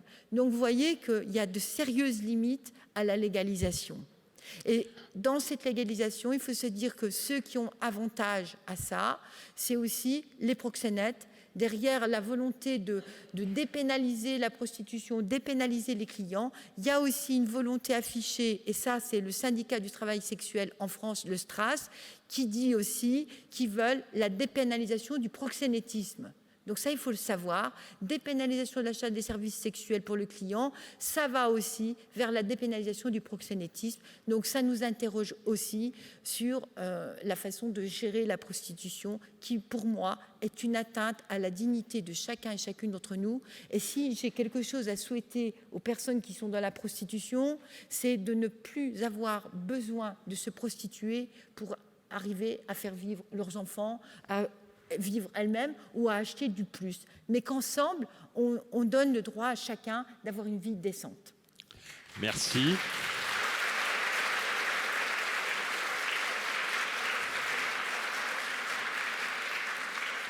Merci Isabelle. Alors on a eu les arguments d'un côté et de l'autre, mais Isabelle, je voudrais encore juste vous interroger sur quelque chose qui me chipote un petit peu. On vous suit tous quand vous êtes dans la lutte contre le proxénétisme. Et on peut définir le proxénétisme comme étant le fait de vivre et de prendre de l'argent grâce au travail de la prostitution. Mais l'État alors, qui les impose à 30%, n'est-il pas le plus grand proxénète de France? Non, la nouvelle loi prévoit de supprimer les impôts. Il n'y a plus d'imposition pour les personnes prostituées. Elles peuvent demander la suppression de l'impôt si elles l'ont. Donc ça, c'est acquis. Mais ce n'est pas le cas actuellement. Si. Et moi, d'abord, quelles sont les personnes prostituées qui payent des impôts? Il n'y en a pas beaucoup. C'est celles qui ont un grand train de vie, etc. Celles qui sont déclarées en auto-entrepreneuses. Donc là aussi, à un moment donné, il faut aussi assumer ce qu'on veut. peut pas avoir le beurre et l'argent du beurre. Si on déclare comme un métier, bien sûr qu'on paye des impôts. Vous en payez tout. Enfin, voilà, c'est à imposer. Par contre, si une personne a été imposée parce que d'un coup l'État fait un redressement fiscal, etc., si elle stoppe son activité, elle peut demander une remise gracieuse de ses impôts. La nouvelle loi l'a acté. Et même avant cette loi, moi-même, j'ai eu dans le passé, j'ai accompagné des personnes et on a obtenu la remise gracieuse des impôts pour justement, comme vous le dites, parce que effectivement, c'est l'État proxénète qui bloque la réinsertion. Donc il y a contradiction. C'est pour ça que la nouvelle loi ne l'a pas inscrit et demande qu'il y ait une remise gracieuse quand il y a l'imposition. Mesdames, vous allez être soumises à la question. Et donc des micros circulent. N'hésitez pas à lever la main rapidement et pas juste avant la fin pour qu'on puisse essayer de vous repérer, de donner la parole. Prise de parole courte, mais réponse courte également. Oui, Ovidie. Rentrer dans le débat, évidemment, je voudrais juste rectifier 3 informations, parce que je suis quelqu'un d'un peu psychorigide et d'assez rigoureux, j'aime bien rectifier quand même les informations. Vanessa Campos n'a pas été assassinée par un client, elle a été assassinée par un Égyptien qui a d'ailleurs été attrapé en Allemagne, qui faisait partie d'une bande qui dépouillait les prostituées dans le bois de Boulogne. Deuxième information, le STRAS ne demande pas l'abolition du proxénétisme, il demande l'abolition du proxénétisme de proximité. C'est-à-dire par exemple les personnes qui vivent avec les travailleurs du sexe. Ça, c'est quelque chose qui est assez problématique justement en Suède, puisque en Suède, par exemple, j'ai rencontré une personne qui était prostituée, dont le fils avait 18 ans, qui vivait avec sa mère et qui était légalement considéré comme proxénète. Donc ce que veut abolir le STRAS, d'après ce que j'ai lu, c'est le proxénétisme de proximité. Et la troisième chose, je pense que je l'ai oublié. Non, il y a quand même une question que je me pose moi juste, c'est au final combien de réseaux ont chuté, sont tombés depuis la loi? Je crois aucun. Les réseaux bulgares, nigérians, il n'y a pas grand-chose quand même. Et combien de personnes sont sorties de la prostitution? Je crois 300, c'est le chiffre qui a été avancé dans les débats au Conseil constitutionnel. Bon, je ne suis pas sûre que ce soit une super gloire, quoi. Mais j'ai oublié la troisième information que je voulais rectifier. Je vais couper la parole aux experts. Pardon.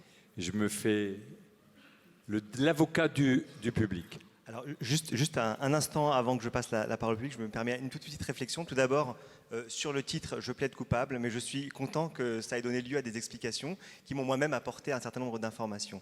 Et ça m'ouvre juste sur une toute petite question. J'ai entendu avant que vous disiez, finalement, après le rapport sexuel, chacun se relève et le corps est intact. Je suis neurologue et je peux vous dire que ce qui se passe dans la tête de l'individu, ça fait partie du corps au même titre que ce qui se passe au niveau du foie, de l'estomac ou de l'orteil. Et le traumatisme psychique, le traumatisme physique ou le traumatisme psychique d'un artiste qui fait une très mauvaise prestation n'a pas les mêmes conséquences physiques sur un individu qu'un traumatisme qui a trait à la sphère sexuelle. Donc bien entendu, ça ne remet en rien en cause tout le débat que vous avez eu, c'était simplement pour une petite précision. À condition que le rapport soit traumatique. C'est ça. À condition que le rapport soit traumatique. Moi, je vous parlais de conditions idéales de respect, de sécurité et d'hygiène. Et je ne vois pas pourquoi une pénétration vaginale, voire 5 pénétrations vaginales par jour, serait traumatique. Monsieur. Bonjour. Moi, j'avais une question au préalable qui aurait dû être posée tout au départ. J'ai l'impression qu'ici, on parle de sexualité libre, et de prostitution. Mais le panel de la prostitution est extrêmement vaste. J'ai l'impression que vous parlez d'une toute petite minorité de gens qui peuvent se permettre de vivre de leur prostitution. Est-ce qu'on a des chiffres par rapport à ça, entre la prostitution libre, librement acceptée, et la part des systèmes et des réseaux prostitutionnels? Merci, monsieur. Violaine. Oui, merci de me donner la parole parce qu'effectivement, je suis un peu choquée d'entendre qu'il n'y a pas de chiffres non plus parce que les sénateurs en général ou les députés, quand ils font produire des lois, font quand même des études assez sérieuses, quoi qu'on en pense. Donc il y a en particulier une étude qui a été publiée le 7 octobre 2015, donc qui est assez récente, justement avant cette loi de 2016, dans la lettre de l'Observatoire national des violences faites aux femmes. Et là, on a des chiffres qui sont... Donc, comme je le disais tout à l'heure, de 35 000 personnes qui sont en situation de prostitution déclarée. 85% sont des femmes, 10% sont des hommes, 5% des personnes transgenres. En ce qui concerne les femmes, 93% sont étrangères. Donc, merci monsieur de votre intervention parce que ça, c'est important de bien considérer ce fait. Donc, 43% viennent d'Europe de l'Est, 38,5% d'Afrique subsaharienne, en particulier du Nigeria, 9% de Chine. 7% des personnes sont françaises. Et elles exercent à 30% dans la rue, 62% en hôtel ou appartement via Internet et 8% en salon de massage. Donc je précise que c'était des données de 2015. Voilà. Et d'autre part, je pense qu'il est important également que vous sachiez, que vous entendiez que la majorité des personnes victimes de violences sexuelles ont été victimes de violences sexuelles chez les personnes qui sont en situation de prostitution. Il y a non seulement des données françaises par rapport à cette évaluation, mais également des données internationales qui sont toutes en cohérence. Alors c'est difficile à entendre, bien entendu, souvent, et un certain nombre de personnes, comme vous le rappeliez aussi, peuvent être en amnésie de fait de violences sexuelles, parce que vous en avez entendu parler, et entre autres le docteur Salmona en parle souvent, de ces amnésies traumatiques. Et nous avons même démontré dans une étude publiée à l'international dans le Journal of General Practice, il n'y a pas si longtemps que ça, en novembre 2017, que plus les personnes sont victimes jeunes, dans l'enfance en particulier, plus elles sont exposées aux mécanismes d'amnésie. Donc c'est une réalité, et c'est une réalité que moi je constate sur le terrain, puisque j'accompagne les personnes dans le cadre du soin. Et je peux également vous dire qu'une personne qui est mise en soin et accompagnée, et c'est vrai qu'on a aussi souvent des personnes qui nous sont envoyées dans les parcours de soins par le NIE, qui sont dans le terrain tous les jours. Une fois que ces personnes ont fait un parcours de soins, eh bien c'est rare qu'elles aient envie de continuer à être dans ces situations de prostitution. Donc ça, c'est important de l'entendre.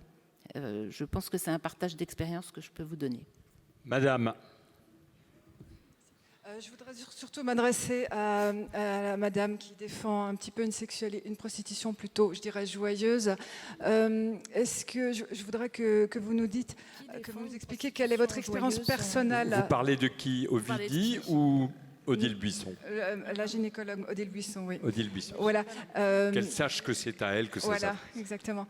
J'aurais voulu qu'elle nous précise quelle est son expérience personnelle de la prostitution, quel est son rapport avec les femmes prostituées dans le cadre de son travail ou de son engagement de femme. Et ensuite, en tant que mère, médecin moi aussi, je me dis que si demain mon fils ou ma fille ou mon neveu ou ma nièce se prostitue, je crois quand même que ma première préoccupation, c'est de tout mettre en œuvre pour lui donner les moyens de subvenir à ses besoins les plus primaires en dehors de la prostitution, plutôt que de se dire est-ce que tu prends bien des préservatifs, est-ce que tu es bien au chaud, mon chéri. Je ne crois pas trop. Et si vous n'y arrivez pas à sortir votre proche de la prostitution? Oui. La question, c'est est-ce que si quelqu'un de très proche dans ta famille, est-ce que c'est ça que tu souhaiterais pour tes enfants? Non, je ne souhaiterais pas ça pour mes enfants. Mais quelquefois, on voit des enfants qui partent en vrille. Et si vous faisiez le constat et que vous pouviez empêcher un enfant, un proche de se prostituer, si vous n'arriviez pas à l'empêcher, vous ne pourriez pas souhaiter autre chose qu'une protection, une sécurité et un respect. Donc ce que vous voulez pour vous, il faut le vouloir pour les autres aussi. Violaine?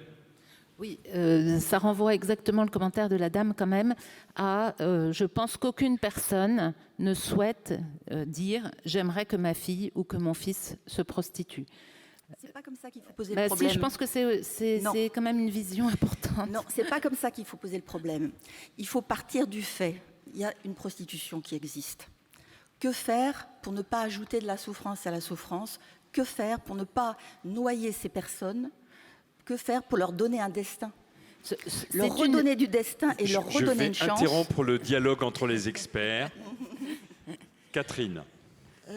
Madame Buisson, merci, parce que vous m'avez beaucoup éclairée. Et c'est vrai que quand je vois ces femmes dehors en plein hiver qui sont sur les trottoirs, je me dis qu'il faut au moins qu'elles soient dans des conditions de chaleur, de sécurité, d'hygiène. Ça me paraît bien. Donc je peux imaginer que pour les prostituées qui ont décidé de se prostituer, alors peut-être pour de bonnes ou de mauvaises raisons, ça pourrait être tout à fait envisageable. Ce qui me pose question, c'est les femmes qui sont quand même en France, et je pense qu'il y en a beaucoup contre leur gré, et qui sont vraiment maintenues dans une situation où elles n'ont pas de choix. Et il y en a quand même un certain nombre qui vient de temps en temps à l'hôpital civil, aux urgences, qui ont été malmenées, et pas forcément sexuellement. Donc en fait, c'est de celles-ci aussi, et je trouve que peut-être vous n'en parlez pas assez, ou j'ai pas compris, ou pas bien entendu, mais je trouve que c'est quand même des femmes qui sont, elles, en grand danger. Et même s'il y avait ce qu'il fallait pour celles dont on a parlé tout à l'heure, qu'est-ce qu'on peut faire pour ces femmes-là, pour les sortir de ces situations dramatiques et les préserver? J'en ai pas parlé parce que je l'ai évacué d'entrée de jeu. Et ce problème des réseaux mafieux, c'est un problème de police. Et c'est un problème de lutte contre les mafias. C'est en dehors de ce que nous pouvons faire. Et je pense que là, c'est à la police d'intervenir. Et si la police ne le fait pas, c'est que l'État ne veut pas le faire. Est-ce qu'il y a un accord autour de la table ronde, malgré vos postures divergentes et très bien exprimées, sur le fait que les 7% de prostitution consentie c'est contre 7% de prostituées françaises, pas toutes consenties. Alors, de dire que la prostitution exploitée des femmes étrangères dans notre pays, et ça, et des hommes, et c'est ça contre quoi tout le monde est d'accord de lutter. On est tous d'accord pour que les personnes ne soient pas en souffrance, on est tous d'accord pour lutter. Et moi, je relève un point que vous avez dit, c'est le plus vieux métier du monde. C'est pas parce que ça existe de toujours qu'il ne faut pas que les choses changent. Sinon, par exemple, on n'aurait jamais arrêté l'excision. Donc il faut... Elle n'est pas arrêtée, malheureusement. Oui, enfin arrêtée, en tout cas condamnée, déjà un peu plus, on va dire. Donc... c'est important de ne pas remettre non plus la responsabilité que sur la police ou la gendarmerie ou l'État. Je pense que tous, en tant que citoyens, nous devons élever nos niveaux de conscience sur cette violence qui est dans la société déjà, et cette violence sexuelle en particulier, et tous s'engager à bouger les choses. Mais c'est la norme sociale qui crée cette violence. C'est pas le travail en lui-même, c'est le stigmate, l'ostracisme qui fait ça. Isabelle Collot, je vous vois faire des grosses grimaces. C'était par rapport... Je voulais rebondir sur qu'est-ce qu'on peut faire pour les personnes. Moi, je réponds rien. On fait avec elles. Et je peux vous assurer que parfois, quand vous les côtoyez quotidiennement, vous êtes impuissant. Et la révolte, moi, tous les jours, elle m'habite. Quand vous voyez des fois des femmes, vous dites, mais c'est pas possible, vous allez le voir dans la rue, elle est massacrée, elle a eu des coups, vous lui dites, viens, je t'emmène à l'hôpital, elle refuse, elle vous dit non, pas maintenant. Vous lui dites, demain, je viendrai te chercher à l'hôtel, je t'emmènerai, non. Elle vous dit, je perds du sang, qu'est-ce que j'ai, t'as pas de serviette, je vais t'en donner. Vous savez, vous êtes au trottoir, minuit, 2 heures, voilà. Et oui, mais je fais l'avortement. J'ai vu des femmes que j'ai accompagnées pour faire des IVG. L'après-midi, je les cherche à 16h. À minuit, elles sont dehors. Donc là, c'est quand elles sont effectivement sous l'emprise de réseau. Eh bien, si la personne n'a pas en elle l'énergie nécessaire pour s'en sortir, vous êtes impuissant. Et je crois qu'il faut aussi admettre que la personne qui en arrive à être dans la prostitution, elle a toute une histoire avant la prostitution. Cette histoire lui appartient, elle nous échappe, et souvent, c'est une histoire de beaucoup de blessures et où la personne n'a plus confiance en elle-même, n'a plus d'estime d'elle-même. Et pour lui permettre d'avoir la force de s'en sortir, il faut que quotidiennement, chaque fois que vous la rencontrez, vous lui donniez, vous lui renvoyez de l'estime d'elle-même, qu'elle sache qu'elle a apprécié pour ce qu'elle est en tant que maman, en tant que femme ou en tant qu'homme, mais pas en tant que prostituée. C'est pas ça qu'elles attendent. Elles attendent pas la reconnaissance d'un statut de prostituée. Elles attendent une reconnaissance tout simplement humaine. Il y a 2 semaines, je discutais au trottoir avec une femme et un homme arrive et puis commence à l'insulter, etc. Puis après, il vient vers moi, puis il voulait moi aussi me négocier, puis il m'insulte. Et là, donc moi j'ai riposté, etc. Donc c'était un peu vif. Puis après il s'en va. Et la personne qui était là a dit « Mais tu te rends compte, Isabelle, ce qu'il a dit de toi? Il te prend pour une pute. » Et je lui ai dit « Mais écoute, il m'a considérée comme toi. Il n'y avait pas de différence pour lui. »« Ah oui, mais c'est pas normal, toi. » J'ai dit « Mais c'est pas plus normal, toi. » Et elle me dit « Oui, mais moi c'est comme ça. » Je dis « Non, tu es une femme comme moi. Tu es une femme comme moi. » Et je lui répète ça. Et à ce moment-là, les larmes lui viennent. Et elle m'embrasse et elle dit « Merci. » Mais je dis « Non, nous sommes des femmes. » Et elle dit « Il n'y a plus que toi qui le pense. » Je dis « Non, nous sommes nombreux à le penser. » Et après, il n'y avait plus rien. Vous savez, il y a des moments d'émotion comme ça. Et là, vous touchez l'essentiel. Elle attend qu'on lui redise « Tu es une femme comme moi ». Le respect, ça passe par là, tout simplement. Un regard, un échange. Un soir, on se donne du temps, on va gratuitement les voir avec rien du tout. On les reconnaît comme des personnes qui sont nos égales avec leur histoire qui leur appartient. Et c'est cette histoire qu'il faut qu'elle s'approprie pour ensuite avoir la force de dire « Stop, je dénonce ». Mais il faut se réapproprier, s'estimer. Et moi, je peux vous assurer, c'est extraordinaire quand vous voyez des femmes qui d'un coup, des hommes, se relèvent et eux-mêmes décident de se battre.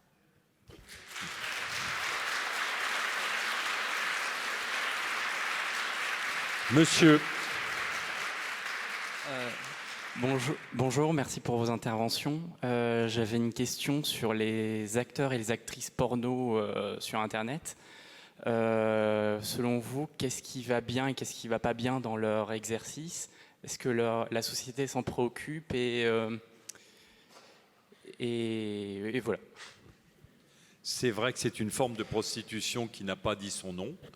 Ovidie. En tout cas, c'est une forme de travail du sexe. Qu'est-ce que vous entendez par pornographie, acteurs porno sur Internet? Vous parlez des camgirls ou est-ce que vous parlez... Alors, je pense aux acteurs porno, aux stars du porno, jusqu'aux gens où ça se fait un peu sur... amateur, quoi. Voilà. Alors, amateur, ça n'existe pas. Amateur, ce qu'on appelle amateur, c'est finalement le sous-prolétariat de l'industrie du X. C'est-à-dire, c'est de la pornographie qui est moins payée et qui est réalisée, je dirais, dans des conditions pas forcément plus violentes, mais dans des conditions plus cheap, avec moins de mise en scène, etc. La pornographie, déjà, elle ne dépend pas de la même réglementation.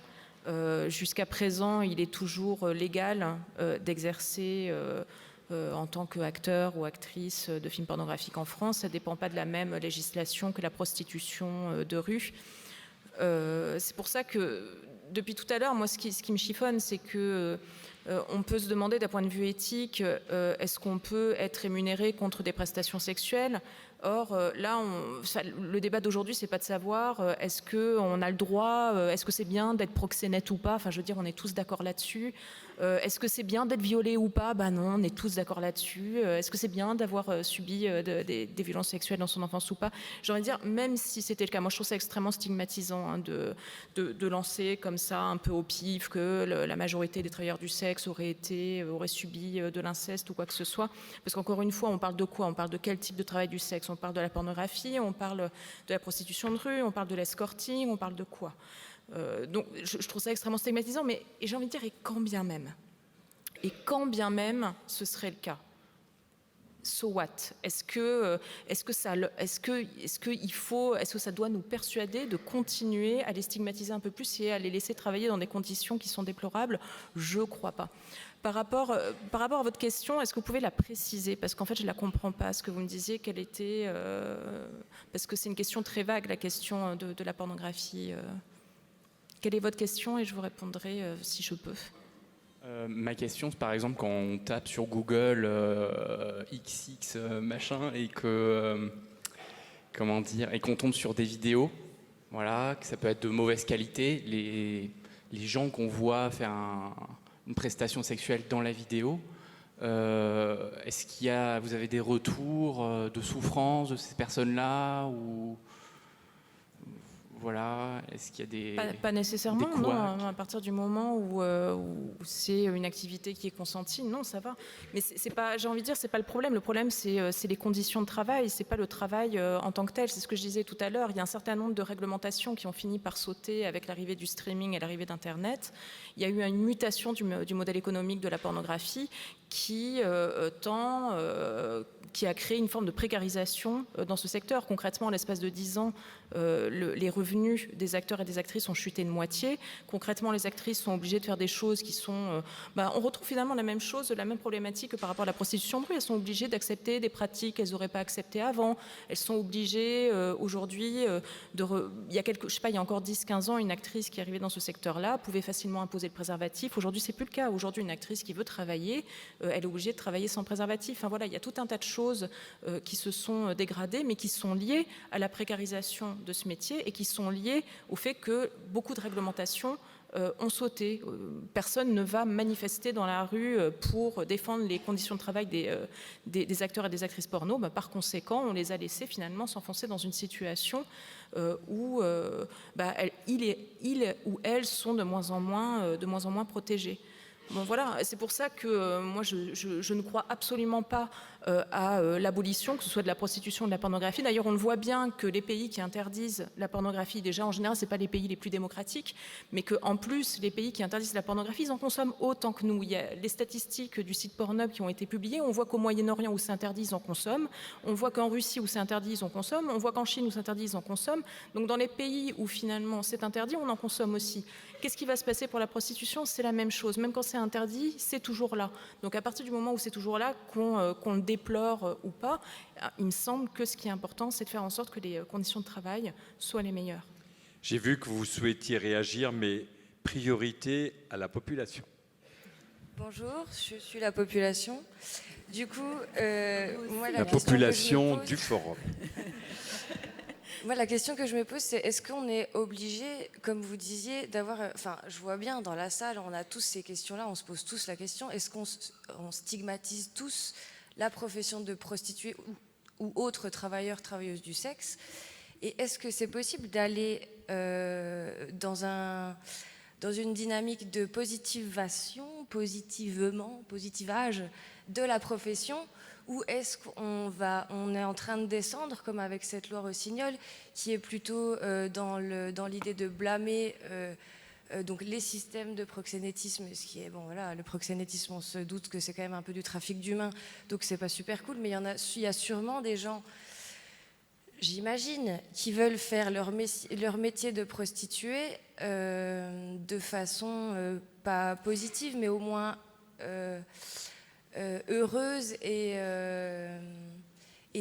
sans violence, sans vraie violence, qu'elle soit physique ou psychique. J'imagine qu'il y a des gens qui travaillent le sexe parce que leur métier, c'est le sexe, et c'est comme ça. Édouard, est-ce qu'il y a vraiment un gros tabou? Est-ce qu'il est en train de s'ancrer de plus en plus? Ou est-ce que le fait d'avoir ce genre de débat aujourd'hui, on ouvre la réflexion au final? Dans quelle direction on va?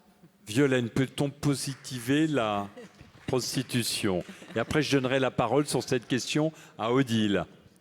Alors, moi, j'aimerais déjà qu'on ne dise pas qu'on stigmatise les choses. On donne des faits avec des expériences terrain, on donne des chiffres. Donc, c'est un petit peu dommage de parler de stigmatisation quand on parle de choses factuelles. On est tous d'accord, je pense, ici dans la salle, de toute façon, pour dire que notre préoccupation principale est que les gens ne soient pas en souffrance. Ça, c'est tout à fait fondamental. Donc, ce qui est important, c'est de donner les moyens aux personnes qui sont en souffrance dans ces situations de ne plus l'être. Moi, je voulais refaire un petit commentaire par rapport au monsieur qui posait la question sur la prostitution, juste pour attirer votre attention qu'on parle beaucoup de majeurs en plus ici, mais il y a également cette prostitution qui est en croissance absolument terrible à cause de l'Internet chez les mineurs. Et nous organisions des assises il n'y a pas très longtemps, au mois de janvier, début janvier, au Sénat, à l'Assemblée nationale, où nous avions l'intervention de Michael Morand, qui est quelqu'un d'Europol et qui a travaillé Europol-Interpol, et qui disait que eux, leur souci, c'était que nous n'employions déjà pas les bons mots, qu'eux ne veulent pas employer le mot pornographie enfantine, par exemple, mais qu'ils appellent ça des scènes de crime. Et qu'il fallait être conscient justement aussi de toute cette industrie sous-jacente. En ce qui concerne la pornographie en France et dans les pays européens, il a réattiré notre attention sur le fait qu'elle existait parce que nous la fabriquions. Et peu de gens ici savent que c'est un des premiers chiffres d'affaires de Canal+ et d'Orange, par exemple. Donc on en revient à cette marchandisation et il faut qu'on soit bien conscient de cela aussi. Voilà. Alors moi je pense qu'on n'a pas d'autre choix que de relever le niveau de la prostitution. Et pour relever le niveau, il faut reconnaître socialement son utilité et de la reconnaissance. Vous parliez tout à l'heure de reconnaissance humaine, de respect humain, mais l'humain il ne vit pas tout seul, il vit dans la société.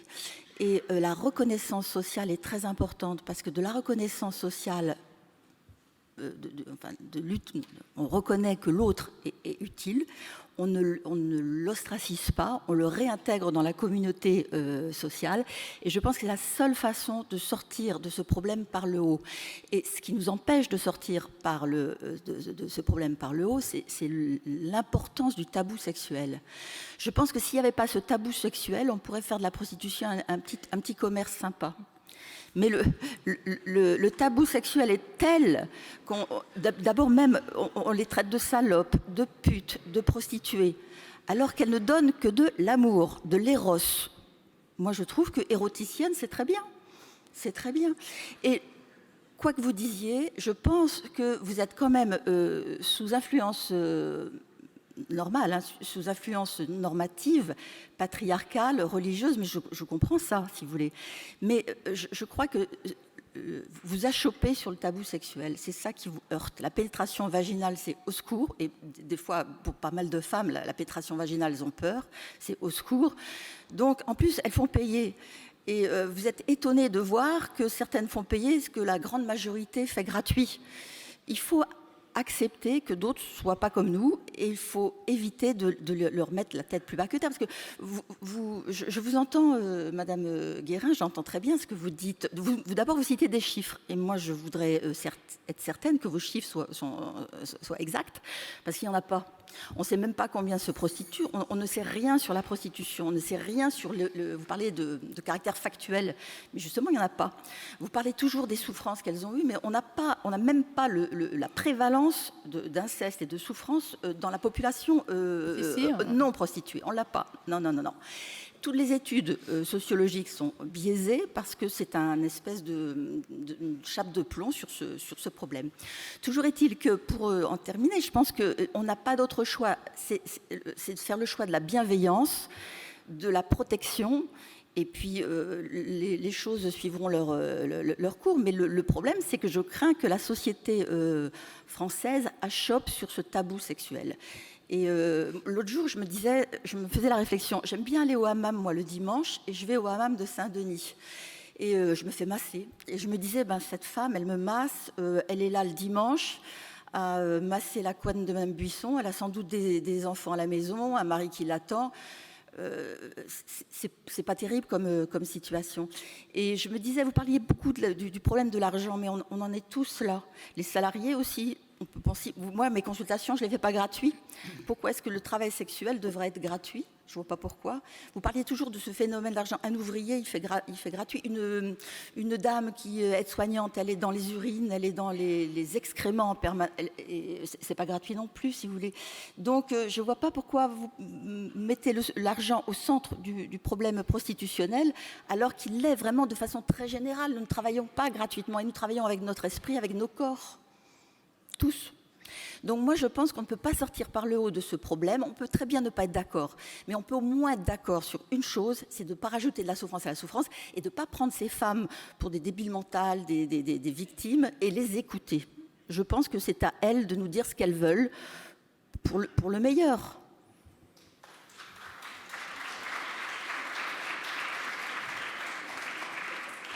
Oui, alors moi, bon, ça marche. En vous écoutant, je réagissais un petit peu comme Madame Buisson, c'est-à-dire que je pense moi à la femme de ménage qui nettoie les bureaux qu'on voit régulièrement. C'est du 6h du soir minuit, quel que soit le temps. Elle habite rarement à côté parce que les bureaux sont dans des quartiers résidentiels et elle habite à l'autre bout de la ville dans un quartier populaire. Donc elle a 2 heures de trajet aller, 1 heure de trajet retour. Voilà. Donc je pense que l'argent, ce fichu argent, tout le monde en a besoin. Tout le monde est prêt à faire beaucoup de choses pour en avoir. Quand on est privilégié comme nous, on fait des études, on arrive à avoir des beaux métiers. C'est malheureusement pas le cas de tout le monde. Et il y a énormément de gens qui ont une enfance relativement massacrée, qui sont pas très aimés. Ce matin, on parlait des enfants. Hein. Combien il y a d'enfants qui sont pas désirés, qui arrivent dans les familles, qui s'épousent comme ils peuvent, souvent à coups de baffe et de coups de pied dans les fesses. On va sûrement pas les aider à faire des études et on leur demande gentiment à 16 ans d'aller gagner leur vie à l'usine du coin. Voilà, il y a des femmes, des hommes qui trouvent une autre solution au travers de la prostitution. Là où il y a un problème, c'est que, et c'est peut-être... je rejoins beaucoup Madame Buisson sur ce point, s'ils ont envie d'en sortir, ils n'en ont pas les moyens à cause de la pression de la société, la police qui ne fait pas son boulot. Vous allez à Lyon, qui est une ville que je connais aussi un peu, comme Strasbourg, vous avez des rues où il y a des camionnettes, les unes derrière les autres, des grandes camionnettes blanches, avec une bougie sur le tableau de bord. Pour information, allumé, c'est occupé, éteint, vous pouvez y aller. Bon, mais il n'y a jamais un flic dans les coins. Hein. Vous allez à Strasbourg, qui est des Alpes, qui est des Belges, ça fait 40 ans que les prostituées sont là, les proxénètes, on sait même à quelle heure ils arrivent, ils ne sont jamais arrêtés.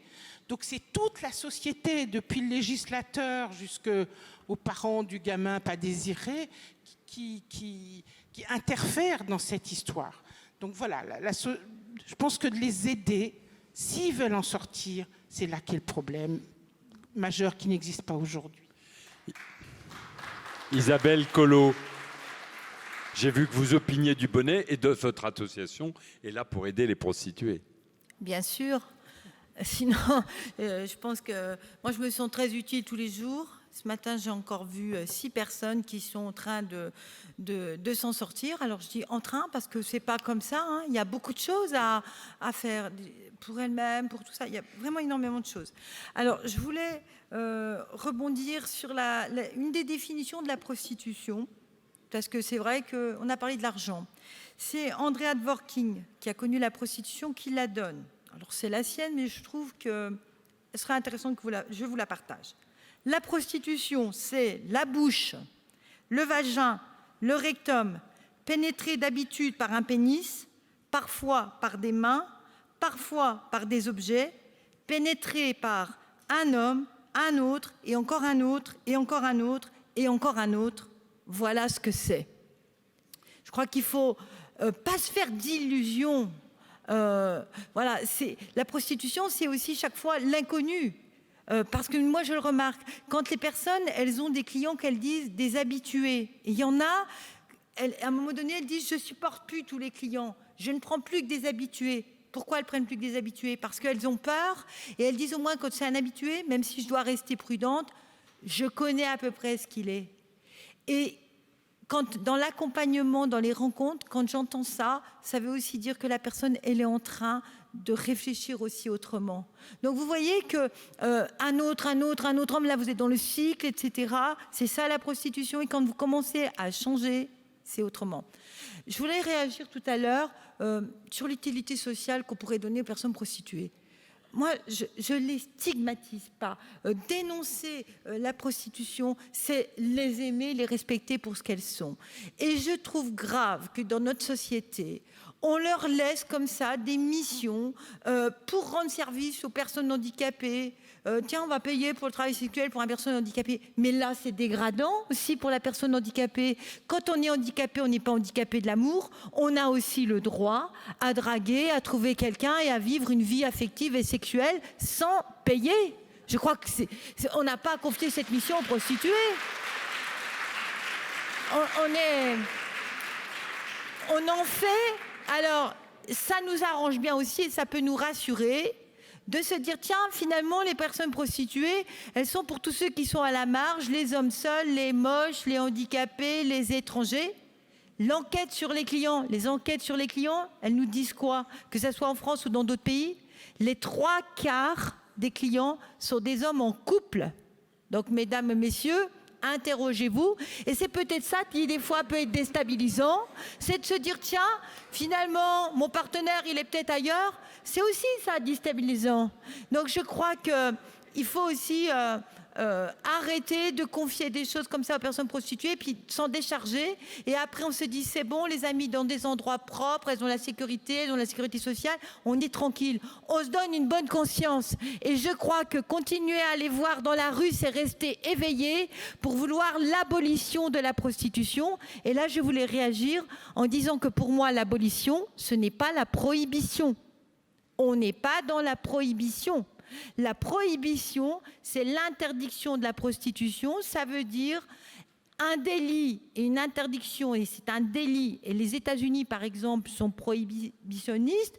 C'est un délit d'être prostitué, d'être client et d'être proxénète.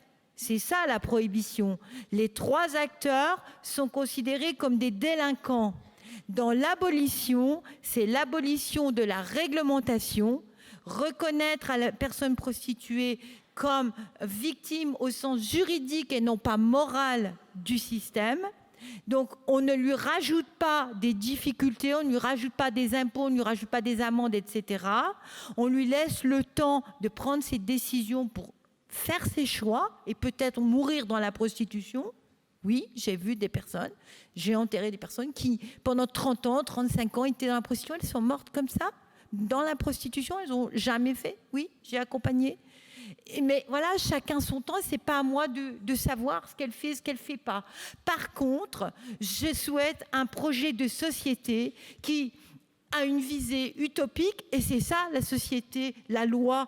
Elle nous ouvre une utopie, un avenir pour plus d'égalité entre les citoyens, plus de fraternité, plus de sororité. Et vouloir l'abolition de la prostitution, c'est vouloir plus d'égalité dans la société et plus de sororité et de fraternité. Voilà ce que je souhaite et voilà ce que je nous souhaite et ce que je souhaite à nos enfants.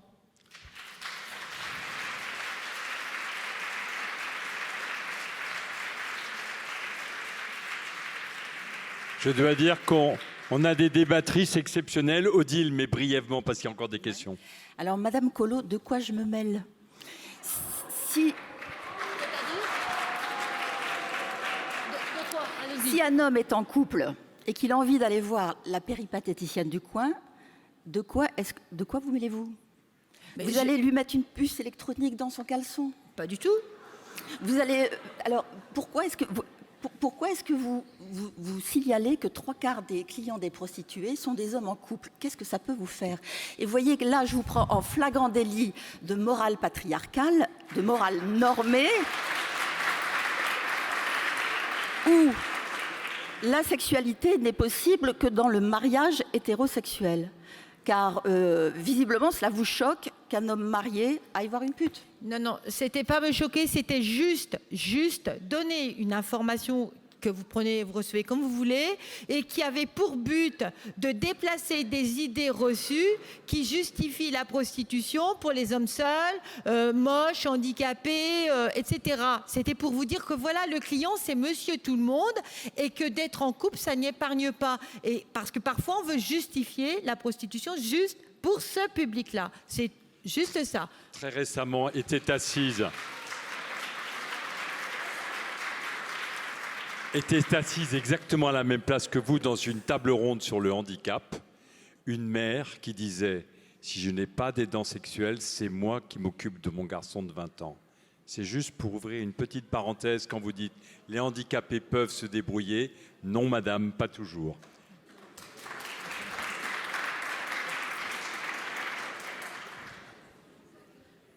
Bonjour.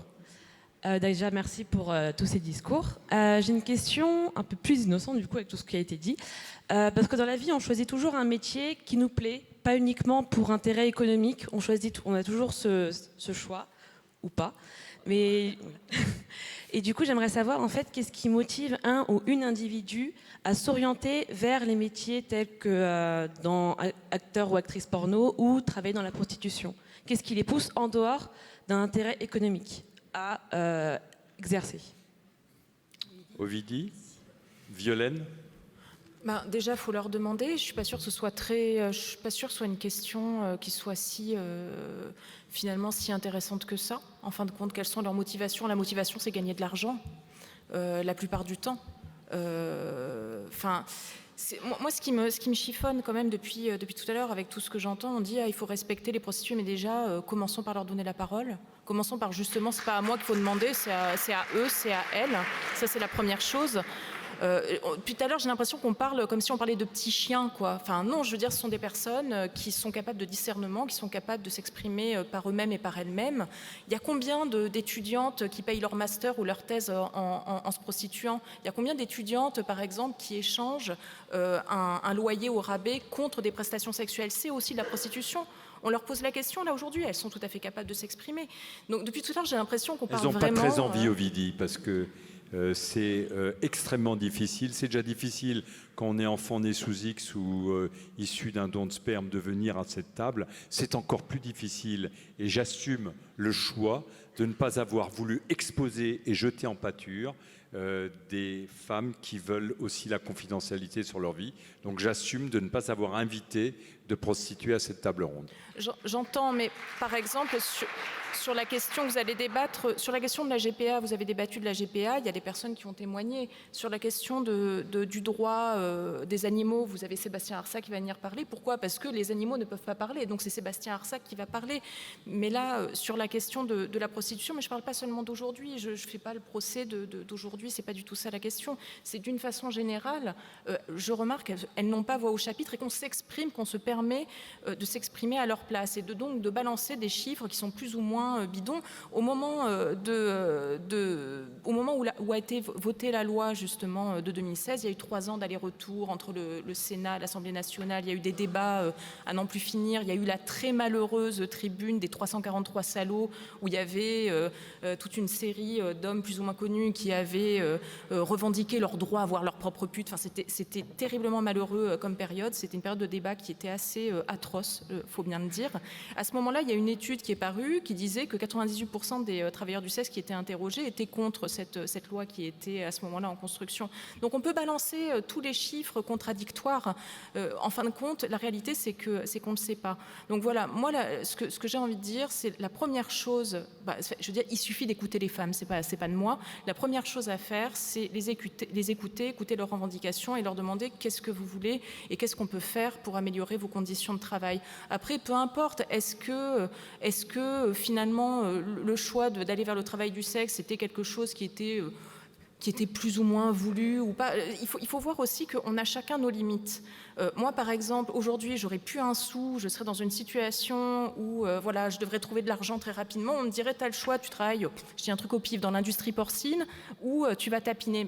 Excusez-moi, mais moi, je vais tapiner. On a tous nos limites morales, on a tous nos limites éthiques. Voilà, et il y a des personnes pour qui c'est moins compliqué d'aller faire quelques passes en tant qu'escorte que justement faire autre chose. Ou aussi, il y a des personnes qui n'ont pas le choix. Et même quand elles n'ont pas le choix, parce qu'elles n'ont pas de papier, parce qu'elles sont dans une situation où elles ne peuvent pas faire autrement, il faut quand même les écouter et leur demander, OK, qu'est-ce que tu veux toi? Dans quelles conditions de travail tu as envie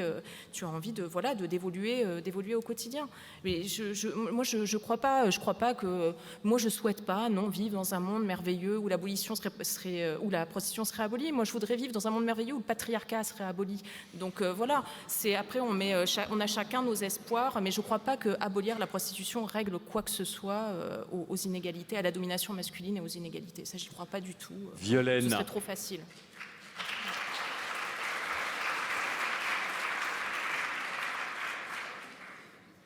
Moi, juste que je peux toujours revenir sur voilà, l'expérience terrain qui est... et j'étais en train de chercher un témoignage, parce que j'en reçois régulièrement des témoignages de personnes que j'accompagne et d'une jeune fille, justement, ex-escorte, qui a fait un parcours de soins et qui remerciait vivement de l'avoir aidé à sortir de ce système. Parce que ce qui est important, c'est de ne pas vivre ces relations en étant exposé à des dégâts pour soi. C'est ça qui est important. Alors il reste... Pardon, mais oui, tant mieux si vous aidez des gens, et tant mieux, madame, si vous aidez des gens également. Enfin, je veux dire, tous les travailleurs du sexe n'ont pas forcément les mêmes aspirations, les mêmes besoins sur le moment. Tout le monde n'exerce pas la même chose, et tant mieux si vous aidez des gens. On est d'accord, et quand vous dites que vous aimeriez avoir des témoignages, réalisez aussi que dans l'immense majorité des cas, les gens ne sont même pas en capacité de témoigner parce qu'elles sont sous domination et sous obligation. Donc il faut garder ça en tête aussi. Alors, stop aux experts. Il reste 2 questions. Je vous propose de les poser l'un à la suite de l'autre, ce qui permettra après d'essayer de conclure, si tant est qu'on soit arrivé à vous éclairer sur la complexité des enjeux, ce qui était notre but. Madame. Alors moi qui suis enseignante, comment peut-on améliorer l'éducation à la sexualité sans en faire quelque chose de très théorique ? Je vois que quand on a parlé de Pornhub tout à l'heure, il y a quelques-uns de mes élèves qui ont pouffé. Donc je pense qu'ils y sont déjà allés. Donc voilà, parce que justement dans ce commerce, il y a l'actrice qui a sa professionnalisation grâce au sexe. Et puis il y a le client. Donc il faut peut-être éduquer le client aussi, parce que ce seront peut-être des futurs clients ou clientes. Hein. Ne soyons pas patriarcales ou matriarcales. Voilà, c'est accessible à tout le monde. Donc, est-ce qu'on ne pourrait pas penser une autre forme d'éducation à la sexualité qui était très pauvre dans l'éducation nationale, qui passe par des sexologues? Enfin, moi, je ne suis pas contre. Hein. Voilà, il y a des possibilités plutôt que ma théorie. Moi qui suis prof de SVT, BPH, bon, j'en discute avec eux quand je fais le truc. Bon, ils sont assez à l'aise avec moi, donc ils me posent des questions assez poussées à certains moments. Mais je veux dire, c'est des futurs peut-être clients. Donc, pour les protéger, il faudrait peut-être mieux les éduquer. Merci, madame. Monsieur.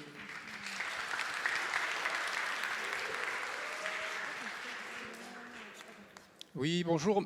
C'est en tant notamment que papa d'un jeune homme qui a 21 ans, que j'ai eu comme cadeau surprise pour mes 50 ans, que je vais émettre juste une suggestion qui pourrait rassembler les points de vue des 4 personnes remarquables qui sont à la tribune. Et juste avant, je souhaitais saluer la présence dans cette salle de 2 personnes qui m'ont aidé à faire de mon fils ce qu'il est actuellement. Au-delà de la conception que je lui ai transmise depuis le berceau du grand respect de la femme, des femmes, qui nous aident à nous construire. En Afrique, on disait, avant d'être nos épouses et nos amantes, vous êtes nos mamans et nos petites sœurs. Et la première personne, professeur Nissan, qui au collège à mon fils a prodigué un enseignement humain très relationnel, où mon fils est venu enchanté de ce qu'il avait entendu. Donc je vous en remercie beaucoup et je vous en félicite. La deuxième personne est la première maîtresse de mon fils, mais maîtresse d'école, qui vient d'entrer il y a quelques minutes dans la salle. Donc je la remercie beaucoup aussi. Grâce à elle également, il est devenu un homme. Et pour terminer, la proposition, ce n'est pas une question, est-ce qu'on pourrait dans un forum futur se poser la question, ça c'est au regard de mon passé africain qui est quand même de presque 40 ans, est-ce que la conception judéo-chrétienne de la sexualité est la seule? Voilà, ça dédramatiserait peut-être certaines choses, ça nous aiderait à nous libérer peut-être de certains carcans et puis à voir la sexualité différemment. Et que, bien sûr, l'amour c'est bien quand il y a le sentiment avec l'attraction physique, mais quand le sentiment n'existe pas, on pourrait trouver un système un peu d'amitié, affection, etc., qui pourrait pallier. Voilà. Merci beaucoup, en tout cas, les 4 intervenantes. Vous êtes passionnantes toutes les 4 et je vous aime beaucoup.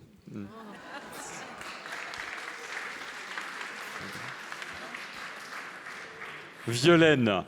Alors, à la professeure, merci monsieur. En tout cas, moi je suis aussi partisane de réconcilier beaucoup les hommes et les femmes et de mettre beaucoup de douceur entre tout le monde. Je voulais répondre à la professeure de SVT par rapport à son questionnement. Donc, au niveau de l'association, nous travaillons justement à déployer pour les jeunes un programme de prévention de toutes les violences au sens large. Et vous savez que certains programmes déployés en tout cas dans l'éducation nationale questionnent parfois parce que interpellent beaucoup de parents sur ce terme éducation à la sexualité. Pour moi, ça interpelle aussi parce que je pense que la sexualité, c'est vraiment quelque chose qui doit se découvrir tranquillement, sans injonction, sans morale judéo-chrétienne, sans recommandation, et de laisser les jeunes la découvrir, voilà, sans présupposition ni quoi que ce soit. Aujourd'hui, on a énormément de confusion dans la tête des jeunes avec ce qui se passe, avec toutes les images qu'ils reçoivent, les jeux vidéo où on va violer une femme pour gagner une vie, la pornographie qu'ils reçoivent de façon non sollicitée. Et donc c'est important parce que, par exemple, en consultation, moi, il se passe des choses qui ne se passaient pas il y a 20 ans ou 30 ans. Une jeune femme qui va me dire « Ah bah, j'ai eu mon premier rapport avec 2 hommes rencontrés sur Facebook ». Et ben ça, c'est vraiment attristant à mon sens parce que c'est pas ça la sexualité épanouissante, sereine que l'on souhaite à tous ces jeunes que vous accompagnez là aujourd'hui. Voilà ce que je voulais dire. Merci Violaine. Ovidie. Effectivement, aujourd'hui, on a accès au porno de plus en plus jeune. L'âge a vraiment énormément baissé depuis le lancement des plateformes de streaming. Donc depuis 2006, le premier lancement la première grosse plateforme, c'est YouPorn. Ça a été en août 2006. Et puis, il y a eu tout un tas d'autres plateformes qui ont suivi en 2007. Pornhub, vous le citiez, Xhamster, Xvideo, etc. Et c'est vrai que ces plateformes-là, qui donc ne font pas partie ni de Canal+, ni d'Orange, ni de l'industrie pornographique, diffusent H24 du porno. Bon, en théorie, ces plateformes-là ne devraient pas distribuer H24 du porno. Ces plateformes-là devraient être soumises aux mêmes réglementations que les autres diffuseurs de porno en France, donc la télévision, le kiosquier, celui qui tient un sex shop, celui qui vend des DVD porno, etc., etc., etc. Bon, le fait est que la loi n'est pas appliquée en France. On est un certain nombre à essayer de faire bouger les lignes, on est un certain nombre à militer pour que cette loi soit appliquée. Mais en attendant, qu'est-ce qu'on fait ? Est-ce qu'on fait la politique de l'autruche en disant non, mais il faut que les jeunes découvrent par eux-mêmes, etc. Ou est-ce qu'on accepte l'idée, qui est insupportable, mais est-ce qu'on accepte l'idée qu'à partir du moment où ils ont un smartphone, c'est-à-dire à partir de l'entrée à la 6e, eh ben, ils vont tomber, de fait, sur des vidéos pornographiques. C'est clair, en un seul clic, ils peuvent tomber dessus. À partir du moment où on le sait, effectivement, il y a tout un tas de choses à mettre en place. Il y a des choses qui sont en train de bouger à l'heure actuelle, justement, sur les interventions scolaires. On a une approche qui est différente, qui est beaucoup plus interactive maintenant, qui est beaucoup plus participative avec les élèves que ce que ça pouvait être il y a encore 1 an ou 2, où ça consistait juste en des séances de prévention en disant « Ah, vous savez, le porno, c'est pas bien, c'est pas l'amour, c'est pas bien ». Bon, bah là, maintenant, on sait qu'ils savent tous mieux que nous qui sont Jackie et Michel, et qu'à partir de ce moment-là, eh ben, il vaut mieux les accompagner, leur transmettre des notions autour du consentement. C'est quoi le consentement ? Leur faire un accompagnement autour des questions de revenge porn, donc tout ce qui est partage de photos, de nudes, en fait. En général, c'est une fille qui va se laisser prendre en photo, ou qui va se prendre en photo, qui va l'envoyer à son petit copain, puis au moment où ils vont rompre, le petit copain va faire circuler, parfois sur les réseaux sociaux, les images de la jeune fille. Ça arrive dans tous les collèges. Moi, dans tous les collèges où je passe, il y a eu au moins un cas comme ça de revenge porn. En général, qu'est-ce qui se passe ? Eh ben, c'est la jeune fille qui se fait mettre dehors, qui est renvoyée, qui part, qu'on pousse à partir, on la renvoie pas, mais qu'on pousse à partir, et c'est rarement ceux qui ont participé à ce cyberharcèlement, qui ont partagé les photos, qui sont punis. Donc là aussi, il y a toute une remise en question. Je pense qu'il y a toute une éducation à faire, tout un accompagnement à faire en disant voilà, c'est pas elle la fautive, c'est ceux qui font circuler la photo avec son nom, c'est ceux qui participent au cyberharcèlement qui sont fautifs, etc., etc. Donc il y a beaucoup de choses en ce moment qui sont en train de bouger sur ces questions-là au niveau des interventions scolaires, et c'est très insuffisant, mais on va dire que c'est porteur d'espoir quand même. Merci. Odile Buisson. Je pense que si la pornographie est si populaire chez les ados, c'est notre faute, parce qu'on a laissé un boulevard aux pornographes, et que par manque de... Les petits gamins, ils veulent savoir des choses. Et quand ils ne sont pas enseignés, ils vont chercher les renseignements là où ils peuvent. Et c'est certes, je rejoins Madame la professeure de SVT je pense qu'il n'y a pas assez d'éducation à la médecine sexuelle et au sexe, mais attention, pas au sexe normaté encore. Dans les cours, par exemple, d'éducation sexuelle, enfin des cours de SVT, le mot orgasme n'est jamais prononcé. Lubrification, c'est jamais indiqué. Vous avez le sexe féminin, le clitoris est depuis récemment décrit, mais vous n'avez pas le phénomène sexuel en lui-même avec le désir, l'excitation, l'orgasme, n'est jamais décrit. Donc un petit gamin qui découvre la vie, il est forcé d'aller se renseigner là où on lui donne du concret. Et c'est de notre faute de n'avoir pas osé, toujours chapeauté par cette morale judéo-chrétienne, patriarcale et religieuse, etc., et puis bourgeoise quelquefois, mais maintenant plutôt religieuse, parce que le retour du religieux est extrêmement délétère pour la sexualité. Tous les monothéismes sont très délétères pour la sexualité. Je pense que c'est sous cette influence-là que nous n'avons pas assez expliqué aux jeunes ce que c'est que la sexualité. Et c'est pour ça qu'elle est diabolisée, c'est pour ça qu'ils vont se renseigner un petit peu là où ils peuvent. Et je pense que c'est tout à fait de notre faute, par carence d'éducation. Isabelle Collot, le mot de la fin de cette remarquable table ronde. Oh, je veux pas de mot de... C'est vraiment pas dans mes projets d'avoir le mot de la fin. Simplement, je pense qu'à travers la prostitution, c'est complexe, c'est quelque chose de complexe et qui montre la diversité d'opinions, puisque c'est à l'intersection de beaucoup de problématiques. Et c'est ça qui est compliqué aussi à percevoir et à avoir un avis vraiment uniforme. Et je voudrais mentionner 3 problématiques, comme ça vous continuerez à réfléchir. C'est à l'intersection du capitalisme, pour ma part, c'est-à-dire de l'exploitation des plus riches sur les plus pauvres, donc les minorités plus pauvres. C'est à l'intersection du colonialisme, du racisme, avec l'exploitation des Blancs sur les racisés, des colons sur les colonisés. Si on regardait dans l'histoire, il y a pas mal de choses aussi là-dessus. Et puis, c'est à l'intersection du sexisme, de l'exploitation des hommes sur les femmes, puisque, on l'a vu, c'est quand même en grande majorité des femmes qui sont prostituées, en grande majorité des hommes qui sont clients, même si on a les deux sexualités, les deux sexes qui sont concernés. Donc voilà, je pense qu'il faut continuer de réfléchir, qu'on n'a pas une réponse uniforme. Et ce que je voulais dire, c'est que pour ma part, je n'accepte pas d'entendre que je prendrai la parole des personnes. À plein d'occasions, on leur donne la parole. On a fait des débats l'année dernière où elles sont intervenues et que les paroles sont plurielles et qu'effectivement, il y a, dans ce monde de la prostitution, comme dans les associations, vous avez les personnes qui revendiquent ça comme le travail sexuel, puis d'autres qui vont revendiquer ça comme un esclavage, comme une oppression, comme un temps du mal-être de leur vie. Pour ma part, je connais les deux publics, mais en majorité, en très grande majorité, ce sont des personnes qui ne revendiquent pas la prostitution comme un métier que j'accompagne.